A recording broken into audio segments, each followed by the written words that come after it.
অশুদ্ধ হৃদয়টা কেমন জানি পবিত্র হয়ে গেছে। গঙ্গা স্নানে দেহটা পবিত্র হয়, গঙ্গা স্নানে পবিত্র হয় দেহটা। বুড়িমা কোনোদিন নাম করেনি, জপ করেনি, ধ্যান করেনি। আজ অমন শুদ্ধ ভক্তের দর্শনে বুড়িমার সেই অশুদ্ধ দেহখানা পবিত্র হয়ে গেছে। বলে নয়ন থেকে কেন জল ঝরছে? দর্শনে তো দেহ পবিত্র হয়। পরের লাইনে কি বলছে জানেন? ভক্তের বাতাস যদি লাগে কারো গায়, 100 জন্মের যত পাপ দূর হয়ে যায়। বলে দর্শন করলে হয়, দর্শন করলে হয় 100 বার গঙ্গা স্নান। আর ভক্তের বাতাস যদি উড়ে গিয়ে গায়ে লাগে, 100 জন্মের পাপ চলে যায়। 100 জন্মের পাপ চলে যায়। আপনার পাশে এক ভক্ত বসেছে, ওর বাতাস আপনার গায়ে অনাবরত লাগছে, আপনি জানেন না। ওই বাতাস যতবার আপনার গায়ে লাগছে, একবারে 100 জন্মের পাপ ভক্তের বাতাস সুনামির মতো উড়িয়ে নিয়ে চলে যাচ্ছে। ভক্তের বাতাসে 100 জন্মের পাপ দূরীভূত হয়ে যাচ্ছে। বুড়িমা ওই সম্মুখে বাবাজি তো যতবার ওই বাতাস লাগছে, তার ওই জন্মে জন্মের পাপগুলো দূরীভূত হচ্ছে। হ্যাঁ, দেহটা শুদ্ধ হলো, হৃদয়ের ভিতরটা শুদ্ধ হলো। তাই শুদ্ধ ভক্ত, শুদ্ধ ভক্তের কৃপা সবার হয় না। গ্রন্থ বললেন, যদি থাকে 100 জন্মের সুকৃতি অবেশ, হেন জন্মে শুদ্ধ ভক্তের দর্শন হয় মাত্র লেশ। বলে 100 জন্মের যদি সুকৃতি থাকে, তাহলে এই জন্মে লেশ মাত্র শুদ্ধ ভক্তের দর্শন হতে পারে। হতে পারে, হবে যে কোনো সম্ভাবনা নেই। মহতের দর্শন ওই লেশ মাত্র হতে পারে। দেখুন, যাদের এখানে কৃপা হয়েছে, কতজন বৃন্দাবনে গিয়েছে, কিন্তু মহতের দর্শন বৃন্দাবনে সবাই, কিন্তু সেখানে কত বড় বড় মহাত্মা রয়েছে না। শ্রী শ্রী অষ্টোত্তর শত বিনোদ বিহারী দাস বাবা, প্রেমানন্দ দাস বাবা, সবার কি কৃপা হয়েছে? যারা বৃন্দাবনে গিয়েছে, যাদের 100 জন্মের সুকৃতি আছে, তারা তাদের দর্শন করে এসেছে, তারা তাদের দর্শন করে ফিরেছে। তাই 100 জন্মের সুকৃতি। বুড়িমার যেন কোন জন্মের কি সুকৃতি ছিল, তাই ওই বাবার সম্মুখে বসেছে তো, ওই বাতাসে বাতাসে বুড়িমার ভিতরটাও শুদ্ধ হয়েছে। দর্শনে বাহির আর ভক্তের, ওই শুদ্ধ ভক্তের বাতাসে তার ভিতরটাও শুদ্ধ হয়ে গেছে। বড়মার 2 নয়নতে, বুড়িমার 2 নয়ন থেকে জল ঝরছে। কি বললেন বাবা? আরেকবার বলবেন? বাবাজি বলে, হ্যাঁ বুড়িমা, জানো বলি মহারাজ যখন মাথাটা পেতে দিলেন, ভগবান যখন একটা চরণ বলি মহারাজের মাথায় রাখলেন, বলি মহারাজের মাথায় রাখলেন, তখন বলি মহারাজের স্ত্রী ছুটে আসলেন। বৃন্দাবলী এসে বললেন, আরেকটা চরণ আমার মাথায় দিন, আরেকটা চরণ আমার সন্তানের মাথায় দিন, যেন আপনার চরণ ধুলায় আমরা সব অংশে উদ্ধার হতে পারি। বুড়িমা 2টি নয়নের জল ছেড়ে দিয়ে বলছে, অত বড় রাজা, অত বড় রানী, তারা নিল চরণের ধুলা, কিন্তু আমি ভিখারি হয়ে একদিনও না গোবিন্দের চরণে প্রণাম করেছি, না ভক্তের চরণে প্রণাম, না গোবিন্দের চরণে প্রণাম করলাম, না ভক্তের চরণে প্রণাম করলাম। বুড়িমা ছুটে গেলেন। বুড়িমা ছুটে গিয়ে ওই বাবাজি যেখানটায় বসেছে, ওইখান থেকে ধুলো নিয়ে অঙ্গে মাখছে। তাই মহাজন বললেন, ভক্তের চরণে ধুলো যে মাখে অঙ্গে, প্রাণ গোবিন্দ বলে আমি থাকি তার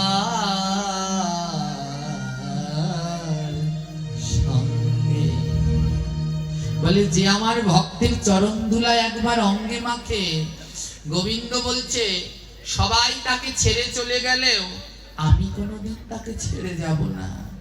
যে আমার ভক্তের চরণ ধুলা মাখবে মা, অন্তিমকালে সবাই ছেড়ে চলে যাবে, কেউ থাকবে না পাশে, সবাই চলে যাবে, কিন্তু যারা একবার ভক্তের চরণ ধুলা মেখেছেন, ভগবান বলল সবাই চলে গেলেও আমি তাদেরকে ছেড়ে কোনো সময় যাব না। আজ বুড়িমার হৃদয়টা গলে গেছে। বুড়িমা বলছে, বাবাজি বলছে, ও বুড়িমা তোমার ওই চাল ডাল আমার লাগবে না, তোমার ওই চাল ডাল আমার ভিক্ষা লাগবে না। জানো বুড়িমা, আমি 3 বাড়ি না ভিক্ষা করলে রান্না করি না, 3 বাড়ি ভিক্ষা করে তারপরে রান্না করি। 2 বাড়ি করেছি আর 1 বাড়ি করতে পারিনি। যতক্ষণ 1 বাড়িতে ভিক্ষা না হবে ততক্ষণ রান্না হবে না, আর রান্না না হলে আমার গোবিন্দ উপবাসী থাকবে। ও বুড়িমা, তুমি যদি চাল ডাল ভিক্ষা না দাও, একটু আমায় নাম ভিক্ষা দাও। ও বুড়িমা একটু নাম করো, আমার গোবিন্দকে একটু নাম শোনাও। আমার গোবিন্দ নাম শুনলেই তার পেট ভরে যায়, তার আর অন্য কিছু লাগে না। তুমি যদি চাল ডাল ভিক্ষা না দাও, একটু আমার সাথে বলো বুড়িমা, হরে কৃষ্ণ হরে কৃষ্ণ কৃষ্ণ কৃষ্ণ হরে হরে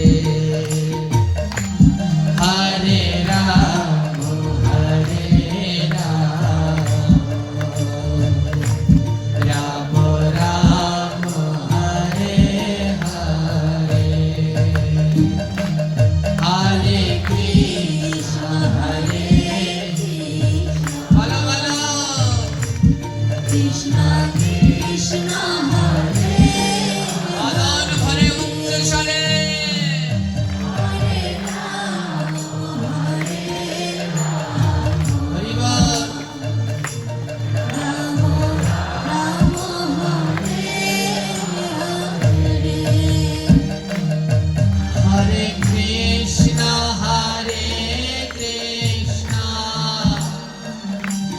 কৃষ্ণ কৃষ্ণ হরে হরে হরে রাম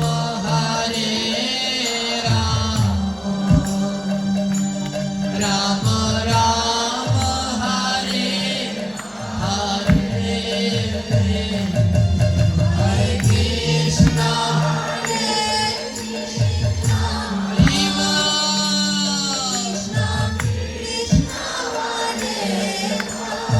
রাধে রাধে হরে কৃষ্ণ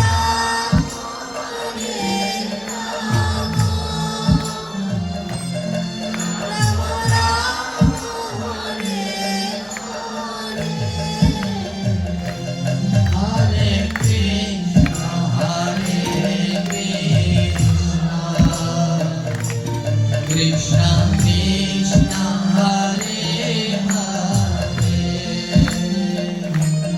হরে রাম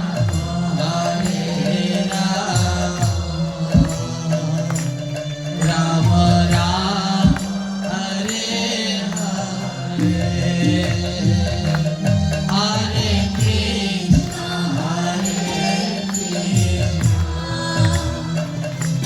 কৃষ্ণ কৃষ্ণ হরে হরে রাম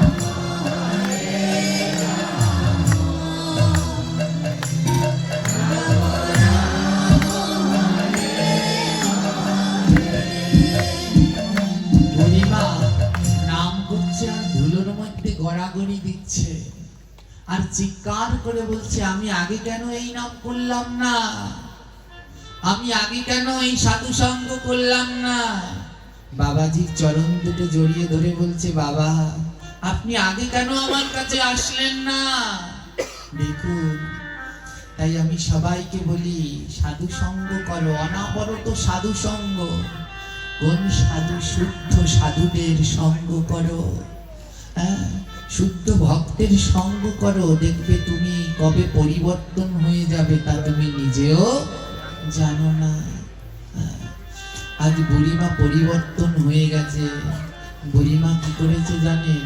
তার জমানো যত অর্থ সম্পদ ছিল ঘর থেকে সব নিয়ে এসেছে, এনে বাবাজিকে দিচ্ছে। বাবা নিন, আমি সারা জীবন ধরে জমিয়েছিলাম, নিন, এইগুলো সব আপনি নিয়ে যান, এইগুলো সব নিয়ে আপনার গোবিন্দ সেবায় ভক্ত সেবায় লাগান। বাবাজি বলছে, না মা, আমার এই সম্পদ লাগবে না, আমার এই সম্পদ লাগবে না, আমি কোনো জমা করি না, আমি 3 বাড়ি ভিক্ষা করি, যা পাই গোবিন্দকে দিয়ে প্রসাদ পাই, আমার এই সম্পদ লাগবে না। বুড়িমা বলছে, নেন, নিয়ে যান না, আমি সারা জীবন ধরে জমিয়েছি, নিয়ে যান, এগুলো নিয়ে যান। বাবাজি বলছে, মা তাহলে তুমি একটা কাজ করো। বলে, কি কাজ? বাবাজির গলা থেকে জপের মালার থলিটা নিয়ে বুড়িমার গলায় দিয়ে দিলেন, নাও, আজ থেকে সারাদিন নাম জপ করবে, আর যে অর্থ জমিয়েছ এতে তোমার বাকি জীবন অনায়াসে কেটে যাবে, এই দিয়ে বাজার করবে, আর আমার এই প্রীতম প্রিয়তমার বিগ্রহ আমি তোমায় দিয়ে গেলাম, প্রতিদিন আমার গোবিন্দকে ভোগ দেবে, ভোগ দিয়ে প্রসাদ পাবে, আর বাকি সময় সারাদিন ধরে জপ করবে, আর তোমায় কারো কাছে ভিক্ষা করতে যেতে হবে না, তোমার যে অর্থ আছে এতে তোমার সারা জীবন চলে যাবে, নাও, এটা নিয়ে যাও, এটা নিয়ে তুমি তোমার বাকি জীবন এই করে কাটিয়ে দাও, নাম করো, ভগবানের ভোগ দাও, আর প্রসাদ পাও, আর তুমি অন্যদিকে মন দিও না। বুড়িমার চেতনাটা ফিরে গেল। বুড়িমা মনের অজান্তেই হয়ে গেলেন এক শুদ্ধ ভক্ত। বাবাজি রওনা দিয়েছে, বুড়িমা গিয়ে 2টি চরণ জড়িয়ে ধরেছে, যাবেন না। আমি জীবনে কোনোদিন ভাগবত পাঠ শুনিনি, আজ একদিন শুনেছি, একদিন শুনেই যদি আমি এমন হতে পারি, আরো যদি কয়েকদিন হরিকথা শুনতাম, না জানি আমি কত কিছু করতে পারতাম। তাই আমার কাছে আরো কিছুটা দিন থাকুন না।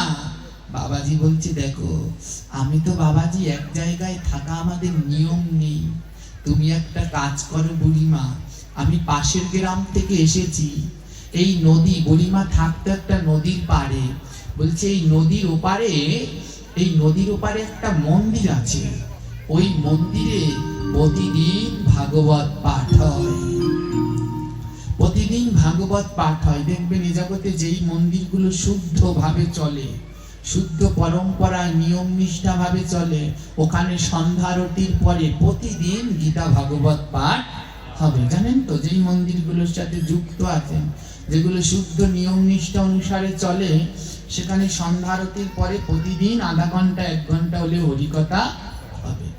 তো কি হলো, বাবাজি বলে, আমি ওই পাশের গ্রাম থেকে এসেছি, তুমি একটা কাজ করো বুড়িমা, ওই পাশের গ্রামে একটা রাধা গোবিন্দ মন্দির আছে, ওই মন্দিরে 12 মাস প্রতিদিন ভাগবত পাঠ হয়, তুমি ওই মন্দিরে যাও, রাত্রবেলায় দিনের বেলায় জপ করবে, দিনের বেলায় জপ করবে, ভগবানকে ভোগ দেবে, প্রসাদ পাবে, আর রাত্রবেলায় ওই মন্দিরে গিয়ে তুমি হরিকথা শ্রবণ করবে।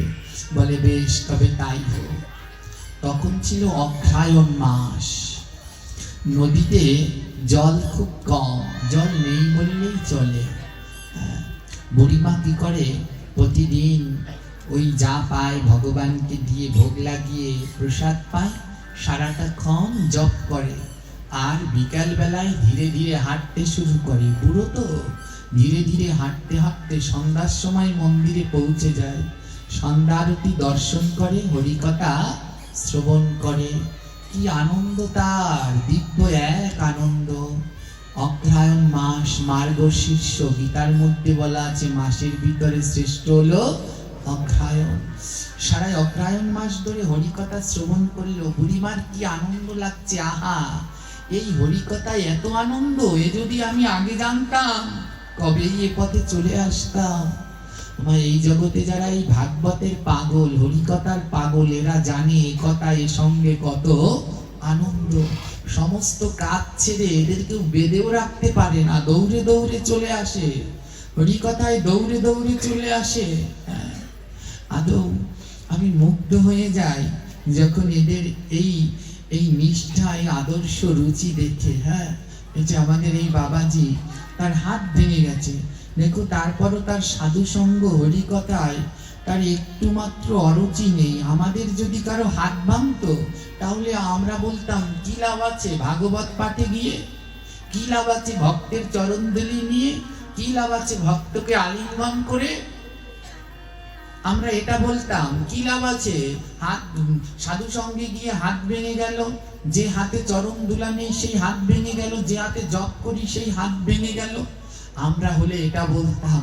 আর এ কি বলে জানো, এ কি বলে, এ তো একটা দোকানে চাকুরি করে, সেই দোকানে তো রমজান মাসে কিছুতেই ছুটি দেবে না, সেই মাসে দোকানে ভিড় থাকে সারা মাস ধরে। দেখুন ভক্তের মনের কত শুদ্ধ চিন্তা ভাবনা। সে বলে, বাবা আমার হাতটা ভেঙে ভালোই হয়েছে, যদি হাত ভালো থাকতো তাহলে তো রমজান মাসে ছুটিও পেতাম না, সাধু সঙ্গেও যেতাম না। ভগবান আমার হাত ভেঙে দিয়েছে, আমি প্রতিদিন সাধু সঙ্গে ভাগবতে যেতে পারছি। কি অপূর্ণ শিক্ষা! ভগবানের কাছে প্রার্থনা, এই আপনারা যারা হরিকথা হলে ছুটে আসেন, আমি মোবাইলে, আমার তো পোড়া কপাল, কিন্তু আমি অন্য অন্য জায়গার পাঠগুলো দেখি, ইউটিউব চ্যানেলে পাঠগুলো দেখি, তো এইখানে পরিচিত অনেক মুখ আছে। আশেপাশে যত ভাগবত হয় এরা সবাই ছুটে যায় ভাগবতে, এদেরকে তাই আমি চিনি, মোবাইলে দেখে দেখে মুখগুলো পরিচিত হয়ে গেছে। প্রভুর কাছে প্রার্থনা, এ জন্মে তো আমার স্বার্থে স্বার্থেই জীবন গেল, তাই পরের জন্মে যদি আবার জন্ম দেয়, আমায় যেন আর মানুষ না করে, তার থেকে কুকুর করে যেন জন্ম দেয়। এই ভক্তদের দরজায় যেন কুকুর হয়ে জন্মাই, তাহলে আমি উদ্ধার হতে পারবো। এ জন্মে আমার সম্ভব নয়। এমন যাদের নিষ্ঠা, রুচি, ভক্তি, বিশ্বাস, এদের দরজায় যদি কুকুর হয়ে জন্মায়, এদের মুখে হরিনাম শুনে, এদের উচ্ছিষ্ট শ্রবণ করে, এদের চরণ ধুলার গুণে আমি অনায়াসে সেই জন্মে পার হতে পারবো।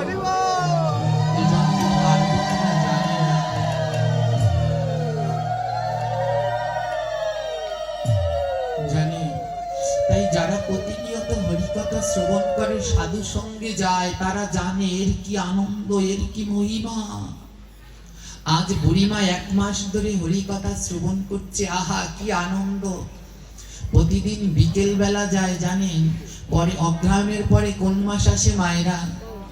পৌষ মাস এসে গেছে, প্রচুর শীত পড়ছে, তো বুড়ো মানুষ বলে আজ আর ওই বিকেল বেলায় নয়, আজ একটু বেলা থাকতে থাকতে চলে যাব।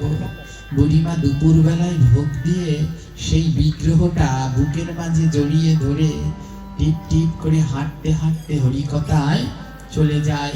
সারা পৌষ মাস ধরে হরিকথা শ্রবণ করলো, কত কিছু বুড়িমা শিখলো, মঙ্গল আরতি, সন্ধ্যা আরতি, কত নিয়ম কানুন শিখলো।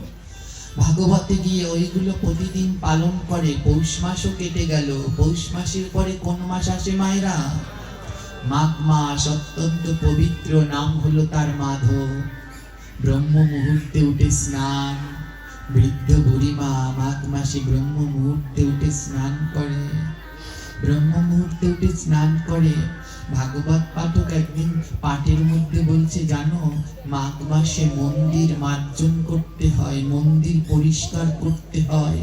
হ্যাঁ, বুড়িমা বলে, কি বলে? মাঘ মাসে মন্দির পরিষ্কার করতে হয়, মন্দিরে ঝাড়ু দিতে হয়, মন্দির পুছতে হয়। বুড়িমা তাই কি করে জানো? এখন দুপুর বেলা ওই গোবিন্দকে নিয়ে আসে, আর আসার সময় একটা ঝাড়ু আর একটা বালতি নিয়ে আসে। এসে ওই ভাগবত পাঠতে হয় সন্ধ্যায়।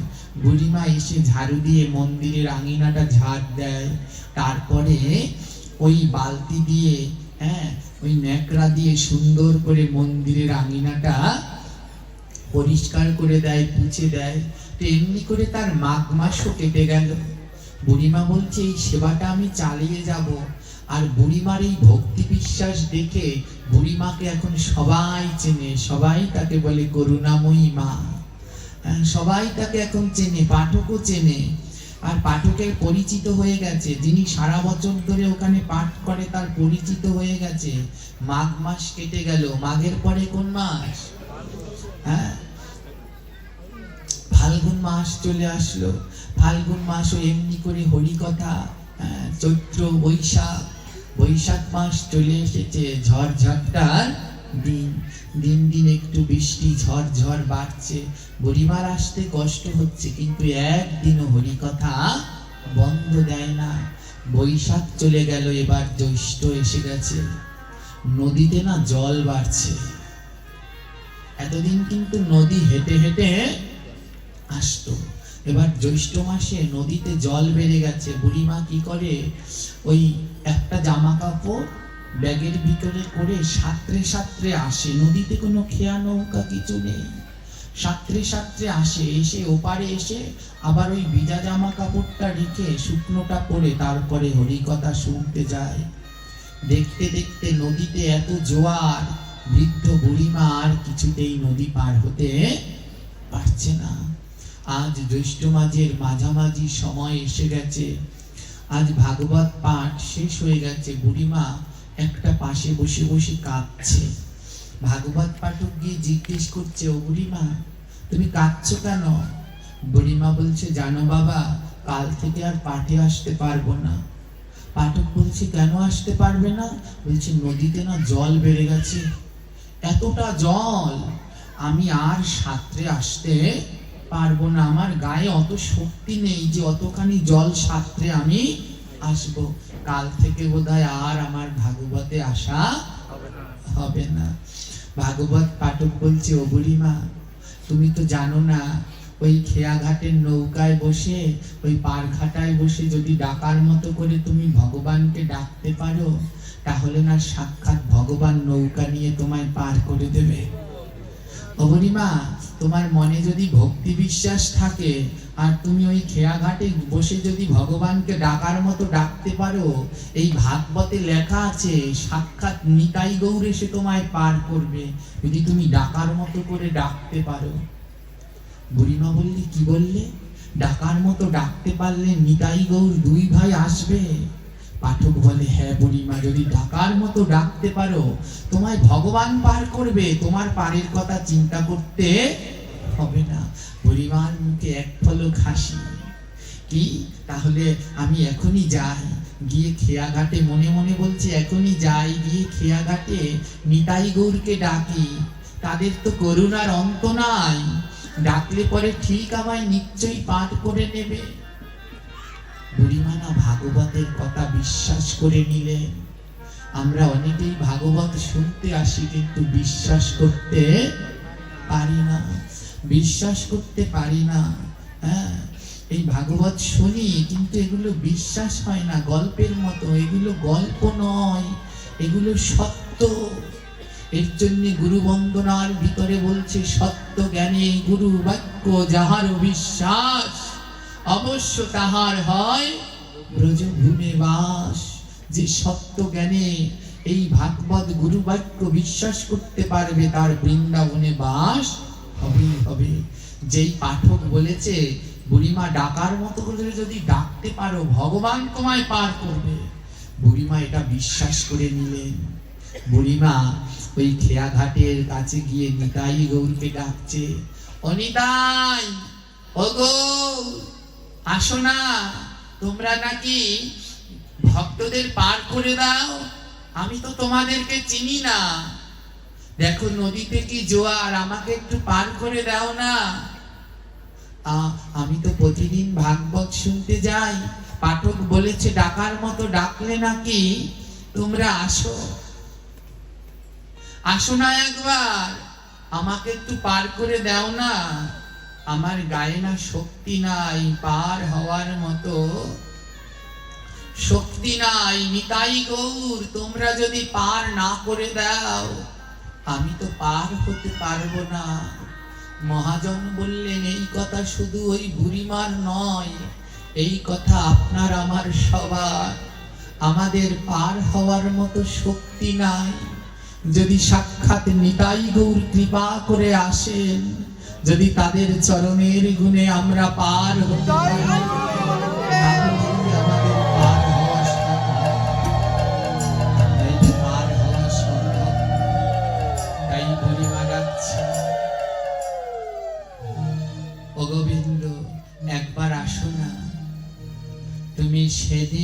যেমন এসেছিলে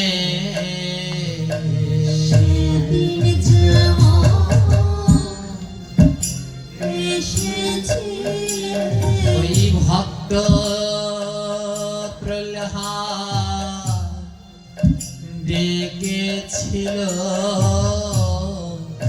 তুমি সেদিন যেমন এসেছিলে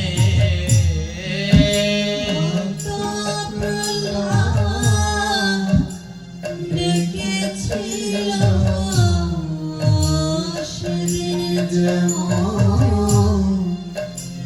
এসেছিলে বলে আজ একবার এসো না গো আজ একবার এসো না গো আমার রাধারানী যেমন ডেকেছিল রাধারানী যেমন ডেকেছিল বলে সেদিন যেমন এসেছিলে আজ একবার আসো না গো সেদিন যেমন এসেছিলে আজ একবার আসো না গো তুমি আজ একবার আসো না গো আজ একবার আসো না গো আমায় পার করে দাও প্রভু আজ একবার আসো না গো পার করে দাও প্রভু আজ একবার আসো না গো মারঘাটায় বসে বুড়িমা ডাকছে ও গোবিন্দ প্রহ্লাদ রাধারানী যেমন ডাকার সাথে সাথে তুমি তাদের কাছে এসেছিল আজ একবার আসো না আমায় পার করে দিয়ে যাও না আমার না কেউ নাই এই ধরাধামে আমার কেউ নাই তুমি ছাড়া আর আমার কোনো বান্ধব নাই ভাগবত পাঠক বলেছে যদি ডাকার মতো ডাকতে পারে তাহলে নাকি তুমি পার করতে আসো অনেকক্ষণ ধরে ডাকলো কিন্তু ভগবান আসলো না বুড়িমা বলল বুঝতে পেরেছি আমি তো ডাকার মতো করে ডাকতে পারিনি পাঠক বলেছে ডাকার মতো করে ডাকতে পারলে আসে আমি তো ডাকার মতো করে ডাকতে পারিনি তাই আমার গোবিন্দ আসেনি হে গোবিন্দ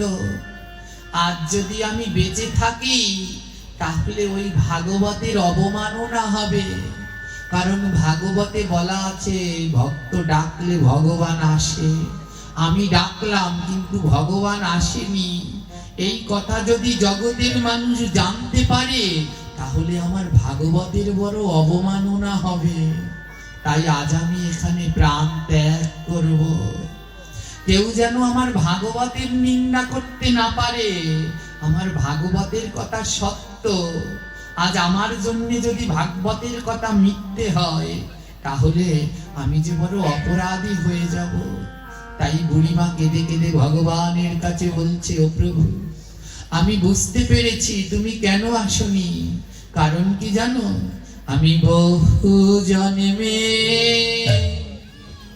অপরাধী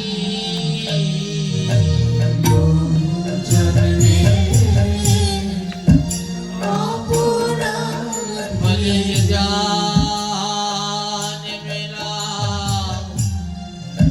জন্মে জন্মে আমি বহু জন্মে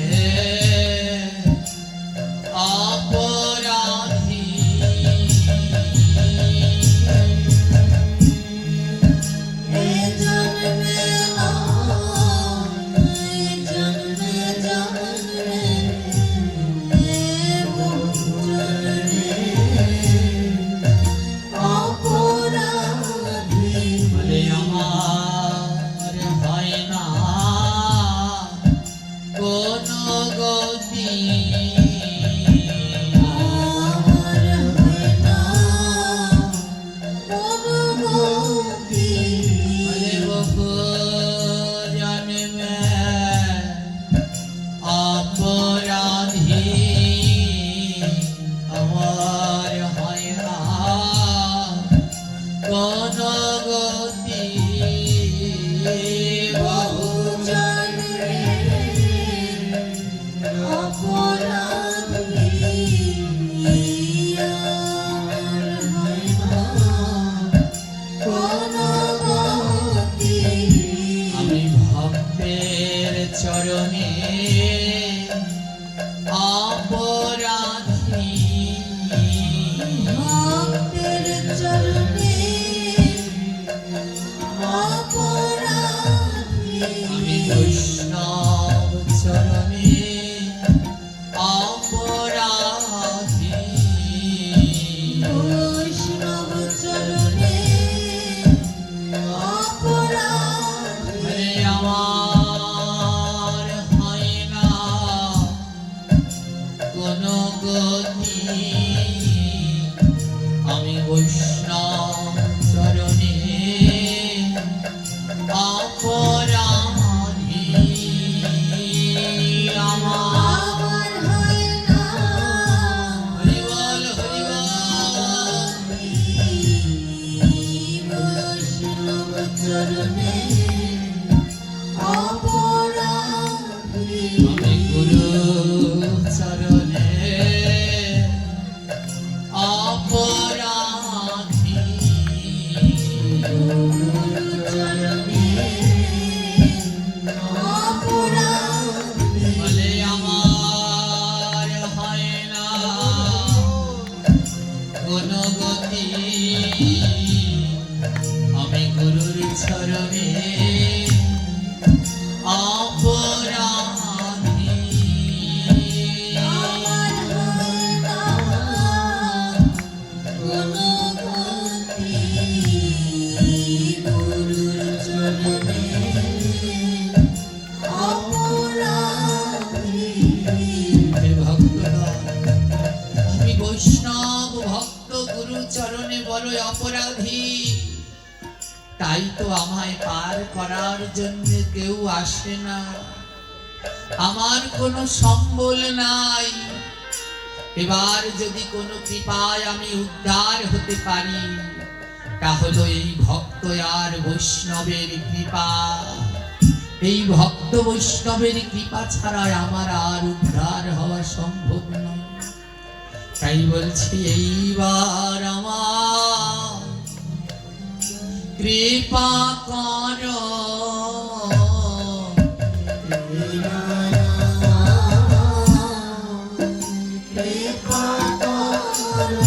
এই ভক্তের মতো আর দয়াল নাই রে। এইবার ভক্ত দয়া করো, ভক্তের মতো আর দয়াল নাই রে, এইবার ভক্ত দয়া করো।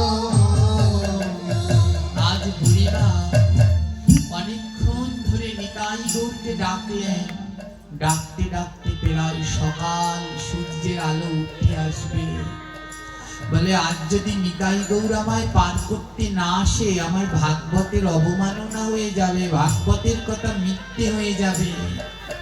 তাই বললেন আজ এখানেই আমি প্রাণ ত্যাগ করব। ভগবান আসেনি তাই বলে নয় যে আমার জন্য ভাগবতের কথা মিথ্যে হবে। ভাগবতে বলছি ভক্ত ডাকলে আসে। তাই আজ কি করলেন, নদীর পাড় থেকে একটা ভারী পাথর ওই শাড়ির আঁচলের সাথে শক্ত করে বাঁধলেন। একটা ভারী পাথর শক্ত করে গলার সাথে বাঁধলেন। বলছে এবার এই পাথরটা নিয়ে আমি জলে ডুব দেব। বলে এমনি ডুব দিলে তো আবার ভেসে উঠবো, কারণ এ পোড়া দেহ তো, এ তো ডুবতে জানে না। তাই যদি এই পাথরটা থাকে তাহলে হয়তো ডুববো। তাই একটা পাথর শক্ত করে শাড়ির সাথে বাঁধছে, এবার সেটা গলায় বেঁধে জলে নামবে।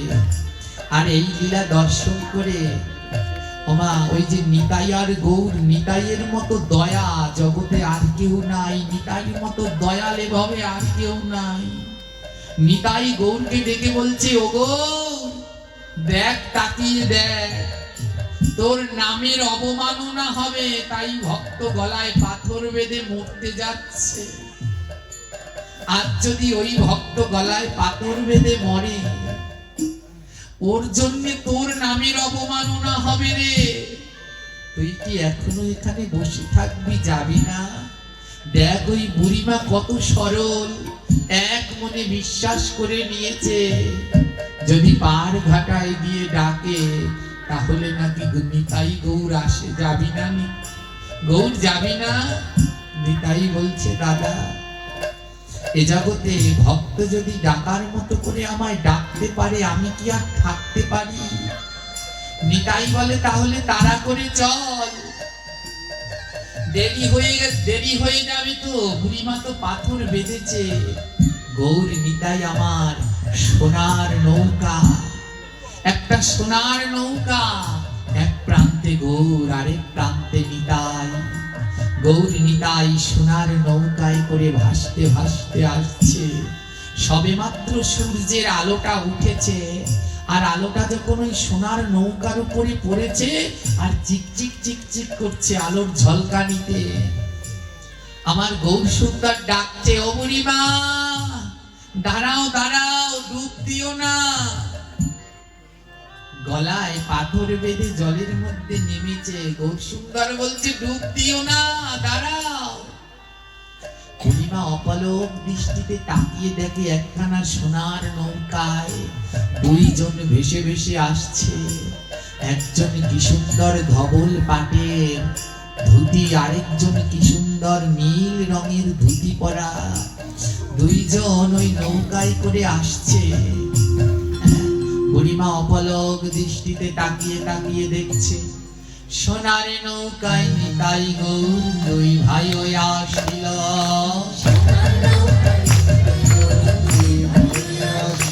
আজি সোনার নৌকায় নিতাই গৌর দুই ভাই আসিল।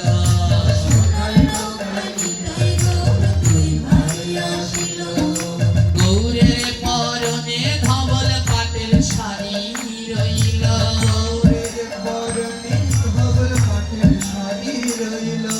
আজ ধবল পাটে ধুতি করেছে গৌর সুন্দর আমার, আর নিতাই কি করেছে? আরে নীল নীলাম্বর নীলে রঙে ভরা।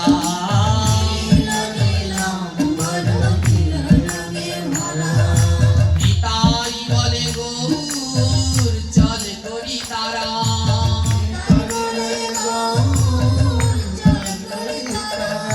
তাড়াতাড়ি করে চল, দেরি হয়ে যাবে। আজ দুই ভাই আমার সোনার নৌকা করে বুড়িমার কাছে এসেছে। বুড়িমা বলছে, হ্যাঁ গো, তোমরা কারা, আমায় ডাকছো কেন? নিতাই গৌর বলছে, ও বুড়িমা, এতক্ষণ যে নিতাই গৌরকে ডাকছো আমরাই তো তারা। বুড়িমা বলছে, তোমরাই নিতাই গৌর? বলে হ্যাঁ। গৌর বলছে, ও বুড়িমা, এই যে দেখো নীল ধুতি পরা, এই যে সুন্দর সেজে গুজে রয়েছে, এ হলো আমার দাদা নিতাই। আর নিতাই বলছে, এ হলো আমার প্রাণের ভাই গৌর। ও বুড়িমা, তোমার ভয় নাই, আমরা তোমাদের পার করে দেব, ওঠো, পাথর ফেলো।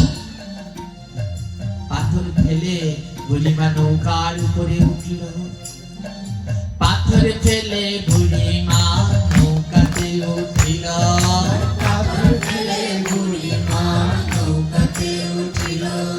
নিতাই গৌর দুই ভাই পার করিয়া দিল।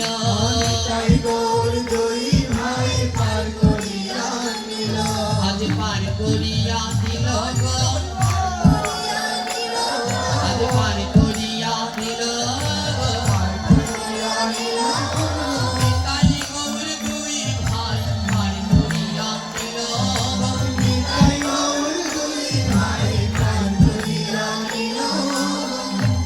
আজ পার করে দিলেন নিতাই গৌর বুড়িমাকে।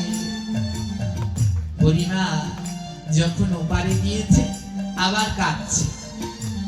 নিতাই গৌর বলছে, আবার কাঁদছো কেন? বলে, আরে আজ তো পার করে দিলে, কাল কি করবো? নিতাই গৌর বলছে, ভয় নাই ও বুড়িমা, যখনই তুমি ভাগবত পাঠে যাবে এই পারে এসে ডাকবে, আমরা নৌকা নিয়ে চলে আসব, তোমায় পান করে দেব। আবার ভাগবত পাঠ শোনা হলে ওপারে বসে ডাকবে, আবার নৌকা নিয়ে আসবো, আবার পার করে দেব। বুড়িমা বলছে আহা কি আনন্দ, তার মানে আমি প্রতিদিন ভাগবত শুনতে পাবো। দেখুন, ভক্তের জন্য ভগবান সব করতে পারে। কখন? যখন আপনি ভগবানের জন্য সর্বস্ব ছাড়তে পারবেন। বুড়িমা সব ছেড়ে দিয়ে গোবিন্দের চরণে সমর্পণ করেছে, তাই আজ গোবিন্দ বুড়িমাকে ধরা দিয়েছে। তাই ছাড়ো রে ভাই সংসারের আশা,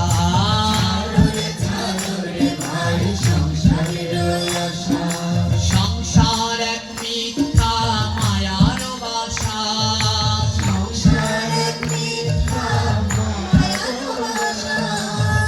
এক মিথ্যা মায়ার বাসা। কাদের জন্যে? যারা ভগবানকে ডাকছেন, যারা ভগবানকে না দিয়ে খাচ্ছেন, তাদের জন্য সংসার মিথ্যা মায়ার বাসা। আর যারা ভগবানকে দিয়ে নিত্য প্রসাদ পাচ্ছেন, তাদের সংসার ধর্ম শ্রেষ্ঠ ধর্ম, তাদের সংসারে আমার গোবিন্দ বাস। যারা রোজ গোবিন্দকে ভোগ দিয়ে প্রসাদ গ্রহণ করে।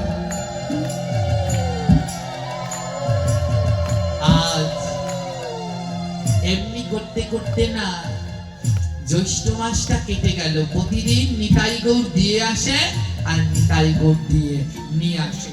এবার জ্যৈষ্ঠ মাসের পরে কোন মাস মায়েরা?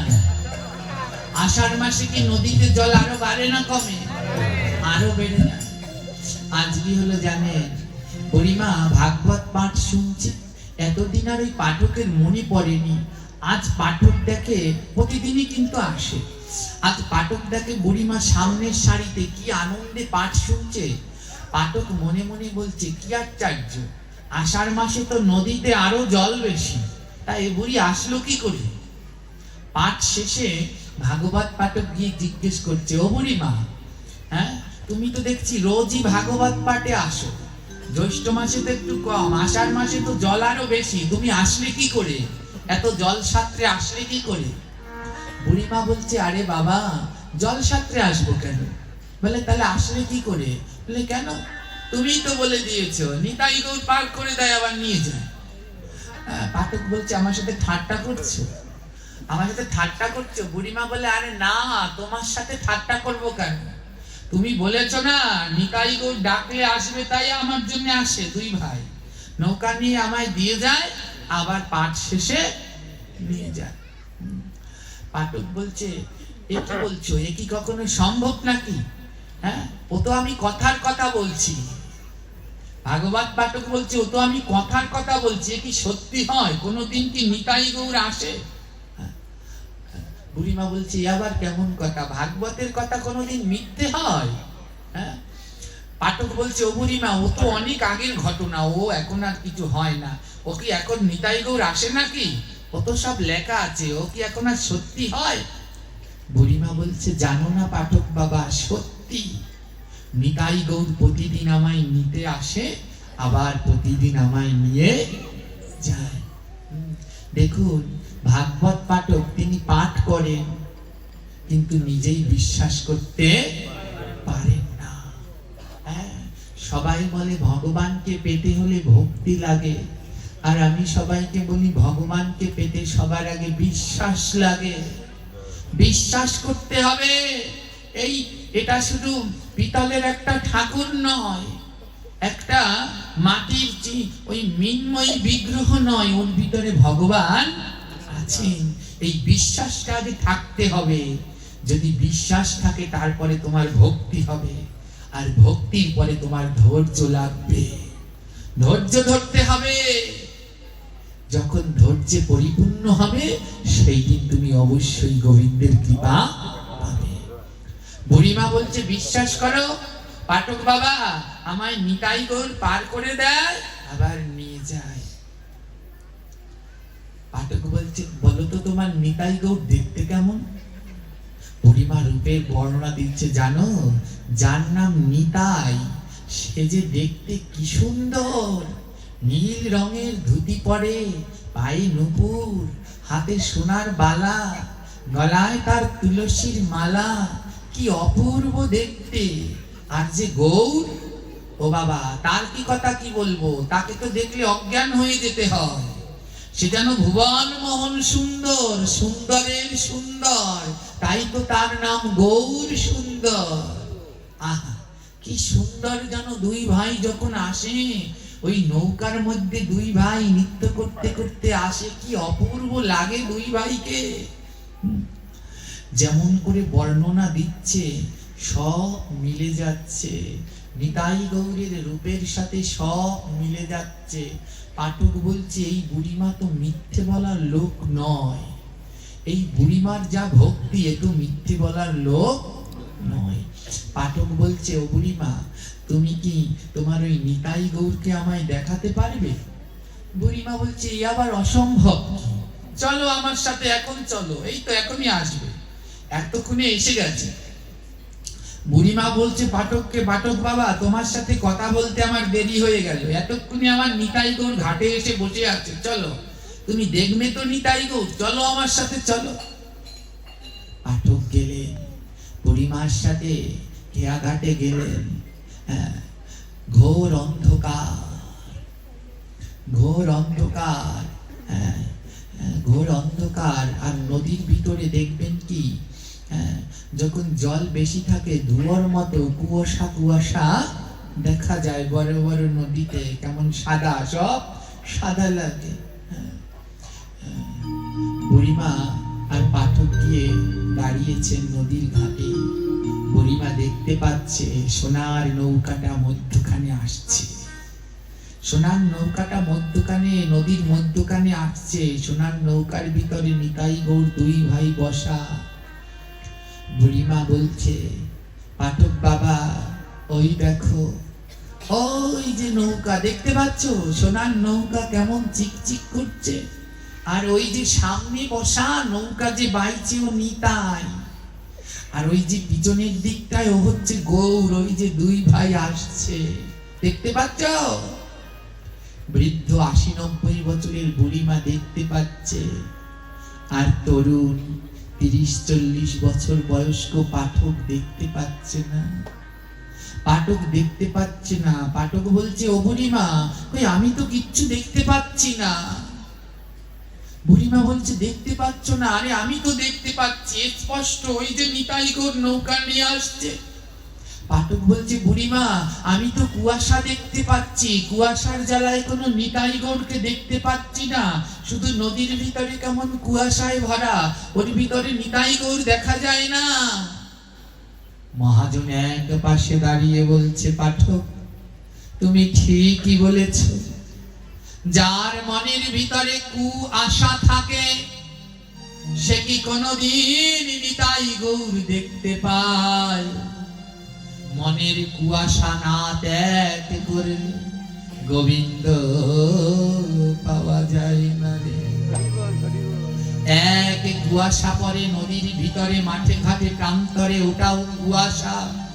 আর আমাদের মনের ভিতরেও আছে কুয়াশা। যতদিন এই কুয়াশাগুলোকে ত্যাগ না করা যায়, ততদিন এই নয়নে গোবিন্দ দর্শন হয় না।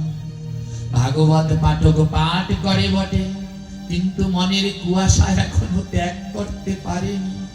তাই মহাজন এক পাশে দাঁড়িয়ে বলছে, ও পাঠক, তোমার মনে কুয়াশা, তাই তুমি গোবিন্দ দর্শন করতে পারছো না, এই কুয়াশা ত্যাগ করো। মহাজন বলছে, এই কুয়াশা কি করলে ত্যাগ করা যায়? এই কুয়াশা, আমার মনের ভিতরে যে কুয়াশা, এই কুয়াশা কি করলে ত্যাগ হবে? কখন আমি নিতাই গৌরকে দেখতে পাবো? নৌকাটা নিয়ে নিতাই গৌর একেবারে তীরে চলে এসেছে, তীরে চলে এসেছে। আর বুড়িমা এত করে বলছে, দেখো এই যে নৌকা, এই যে নিতাই গৌর, কিন্তু পাঠক কিছুতেই দেখতে পাচ্ছে না। তার সমস্ত দিকে কুয়াশা ঘিরে আছে, শুধু কুয়াশা।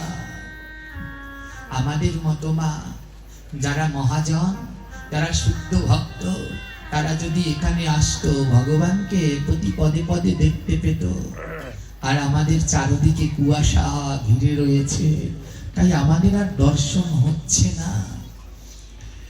বুড়িমা বলছে তুমি এই যে ঘাটে এসেছে, দেখো ঘাটে নৌকা, ঘাটে নিতাই গৌর, এখনো দেখতে পাচ্ছ না? পাঠক বলছে, না বুড়িমা, আমি এখনো দেখতে পাচ্ছি না। আজ হে কৃষ্ণ ভক্তিমতী মাতৃমণ্ডলীগণ, ভক্তগণ, আমাদের ঘাটে নিতাই গৌর, ঘাটে এসে রয়েছে, ঘাটে সামনে, কিন্তু কুয়াশার জ্বালায় আমরা নিতাই গৌরকে পেলাম না। গুরুদেব ঘাটে এনে দিয়েছে, এখানে যারা যারা গুরুচরণ আশ্রয় করেছেন, গুরুদেব ঘাটে এনে নিতাই গৌর দিয়ে দিয়েছেন একেবারে হাতের সম্মুখে, কিন্তু নিজের কুয়াশা ত্যাগ করতে পারিনি, তাই ভগবানকেও পাচ্ছি না। এক পাশে দাঁড়িয়ে মহাজন বলছে, বলতে পারো হে বৈষ্ণব, বলতে পারো আমার মনের এই কুয়াশা কিসে দূর হবে, বলতে পারো? মহাজন বলছে, শোনো বৈষ্ণব, এই দেহের কুয়াশা দূর করার উপায় একটা আছে। বলে কি? সেটা হলো সাধু সঙ্গ। মনের কুয়াশা যদি কিছু দূর করতে পারে, একমাত্র সাধু সঙ্গে। যান কতজনকে গিয়ে জিজ্ঞাসা করুন, যারা প্রসাদী হয়েছে জিজ্ঞাসা করুন, আপনি প্রসাদী কি করে হলেন? বলবে, জানো আমি ওইখানে পাঠ শুনতে গিয়েছিলাম, ওই পাঠ শুনে আমার এমন লাগলো, আমার মনে হলো আর ওই সব খাবো না, সব বাদ দিয়ে আজ থেকে গোবিন্দের প্রসাদ পাবো। সাধু সঙ্গের ফলে সে প্রসাদই হয়ে গেল। জিজ্ঞেস করবেন, তোমার মালা জপ কবে থেকে? আমি ওইখানে সাধু সঙ্গে গিয়েছিলাম, এমন ভাবে ওই যিনি আলোচক বুঝালেন মালা জপ ছাড়া গতি নাই, সেই দিন থেকে বুঝলাম যে আমার জপ করতেই হবে। সাধু সঙ্গ আমায় মালা জপ করা শিখিয়ে দিল, সাধু সঙ্গ আমায় তিলক পরানো শিখালো, সাধু সঙ্গ আমায় মালা পরানো শিখালো, সাধু সঙ্গ আমায় প্রসাদ পাওয়া শিখালো, সাধু সঙ্গ আমার ভক্তের চরণের দাস বানিয়ে দেয়া শিখালো। তাই মনের কুয়াশা যদি ত্যাগ করতে চাও, তাহলে সাধু সঙ্গ করো, সাধু সঙ্গ করো। ভাগবত পাঠক কাঁদছে, ভাগবত পাঠক কেঁদে কেঁদে বলছে, ভাগবত পাঠক অনুভব করতে পারছে যে ঘাটে নৌকাও আছে আর নিতাই গৌরও আছে। নৌকা দেখা যাচ্ছে না, কিন্তু নৌকা ঘাটে আসলে যেমন জলের ঢেউ লাগে তেমনি ঢেউ লাগছে। ভাগবত পাঠক বুঝতে পারলেন যে ঘাটে নিশ্চয়ই কেউ আছে, নিশ্চয়ই কেউ আছে। নিতাই গৌর ঠিক বুড়িমাকে মেতে এসেছে। ভাগবত পাঠক বললেন যে এবার বুঝতে পারলাম, সারা জীবন পাঠ করে অন্যকে বুঝালাম কিন্তু নিজেই বুঝলাম না। সাধু সঙ্গ ছাড়া কোনোদিন গোবিন্দের কৃপা হয় না, কারণ আমারই তো করা হলো না। আমি তো ওই ব্যাসাসনে বসি, ব্যাসাসন থেকে নামি, সবাই আমায় প্রণাম করে, আমি চলে যাই, কিন্তু একবারও আমার ভক্তের চরণে প্রণাম করা হলো না। আর যারা ভক্তের চরণে প্রণাম করা হয়নি, সে কি করে নিতাই গৌরকে পাবে? তাই আইরে ভক্ত সঙ্গ করি,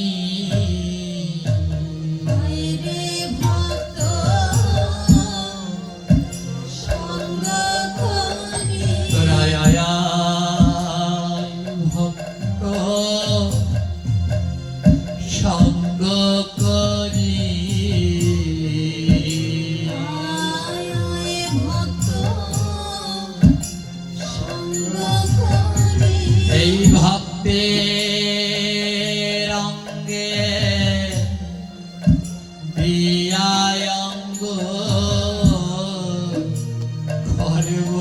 একবার ভক্তের সঙ্গ ভক্তের হরিবল হরিবল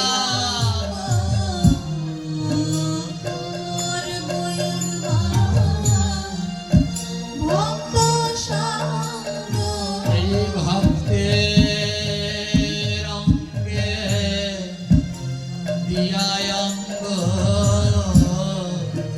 করব একবার ভক্তের সঙ্গ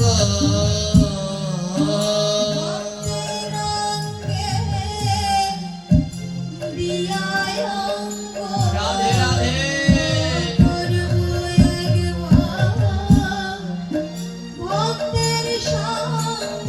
আমি সঙ্গয়া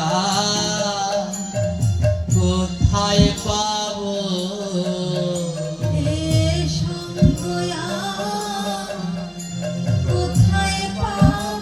এ যে বড় নন্দ ভাই রে আমি সঙ্গয়া কোথায় পাবো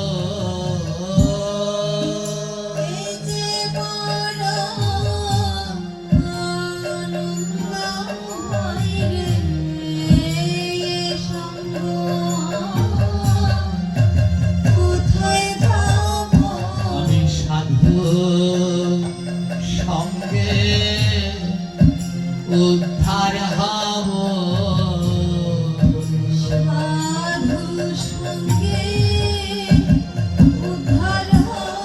বলে একবার ভক্তে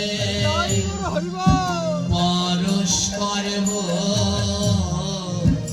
আমি সাধু সঙ্গে উদ্ধার হব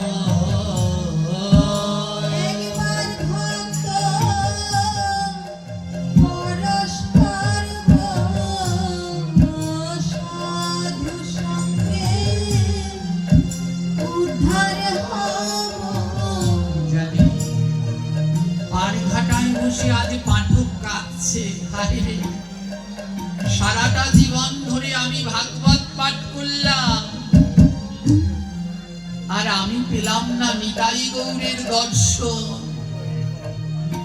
আর ওই বুড়িমা কমাস ভাগবত শুনেছে মাগো অগ্রহায়ণ পৌষ মাঘ ফাল্গুন চৈত্র বৈশাখ জ্যৈষ্ঠ সারা জীবন আমি ভাগবত পাঠ করে পেলাম না আর 7 মাস ভাগবত শুনে নিতাই গৌরকে নিতে আসে ভাগবত পাঠক বুঝতে পারলেন আমি শুধু শুনলাম গ্রহণ করলাম না শুনলাম গ্রহণ করলাম না গ্রহণ কি বলে আমার সাধুগুরু বৈষ্ণব ভক্তের চরণ ধুলা আমি সারা জীবন শুধু শুনেই গেলাম কিন্তু এই ভক্তের চরণ ধুলায় আমি গ্রহণ করলাম না।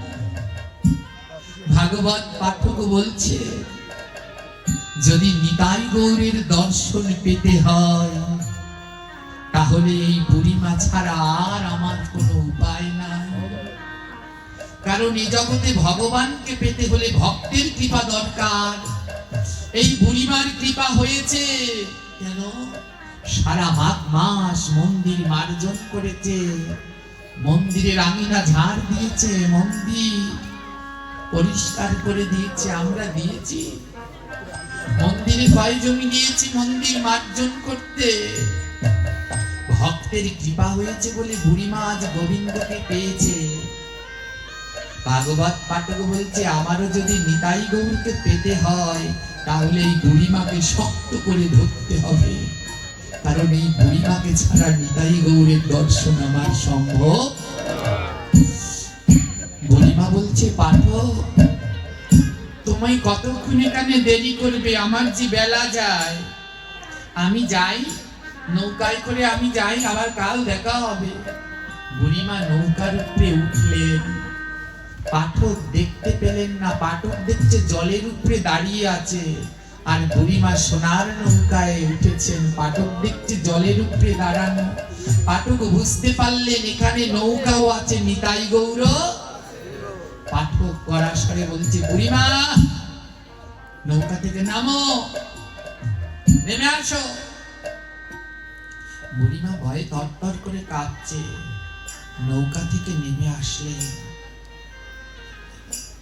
কি হয়েছে পাঠক বাবা, কোথায় যাচ্ছ? বলে কেন, আমি আমার ঘরে ফিরে যাচ্ছি। দাঁড়াও, তোমার সাথে আমার অনেক হিসাব বাকি, তোমার সাথে আমার অনেক হিসাব বাকি।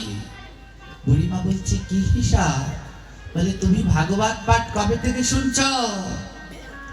অগ্রহায়ণ মাস থেকে। এখন কি মাস? এটা জ্যৈষ্ঠ মাস গেল, আষাঢ় মাস। ক মাস হয়েছে? 7 মাস হয়েছে।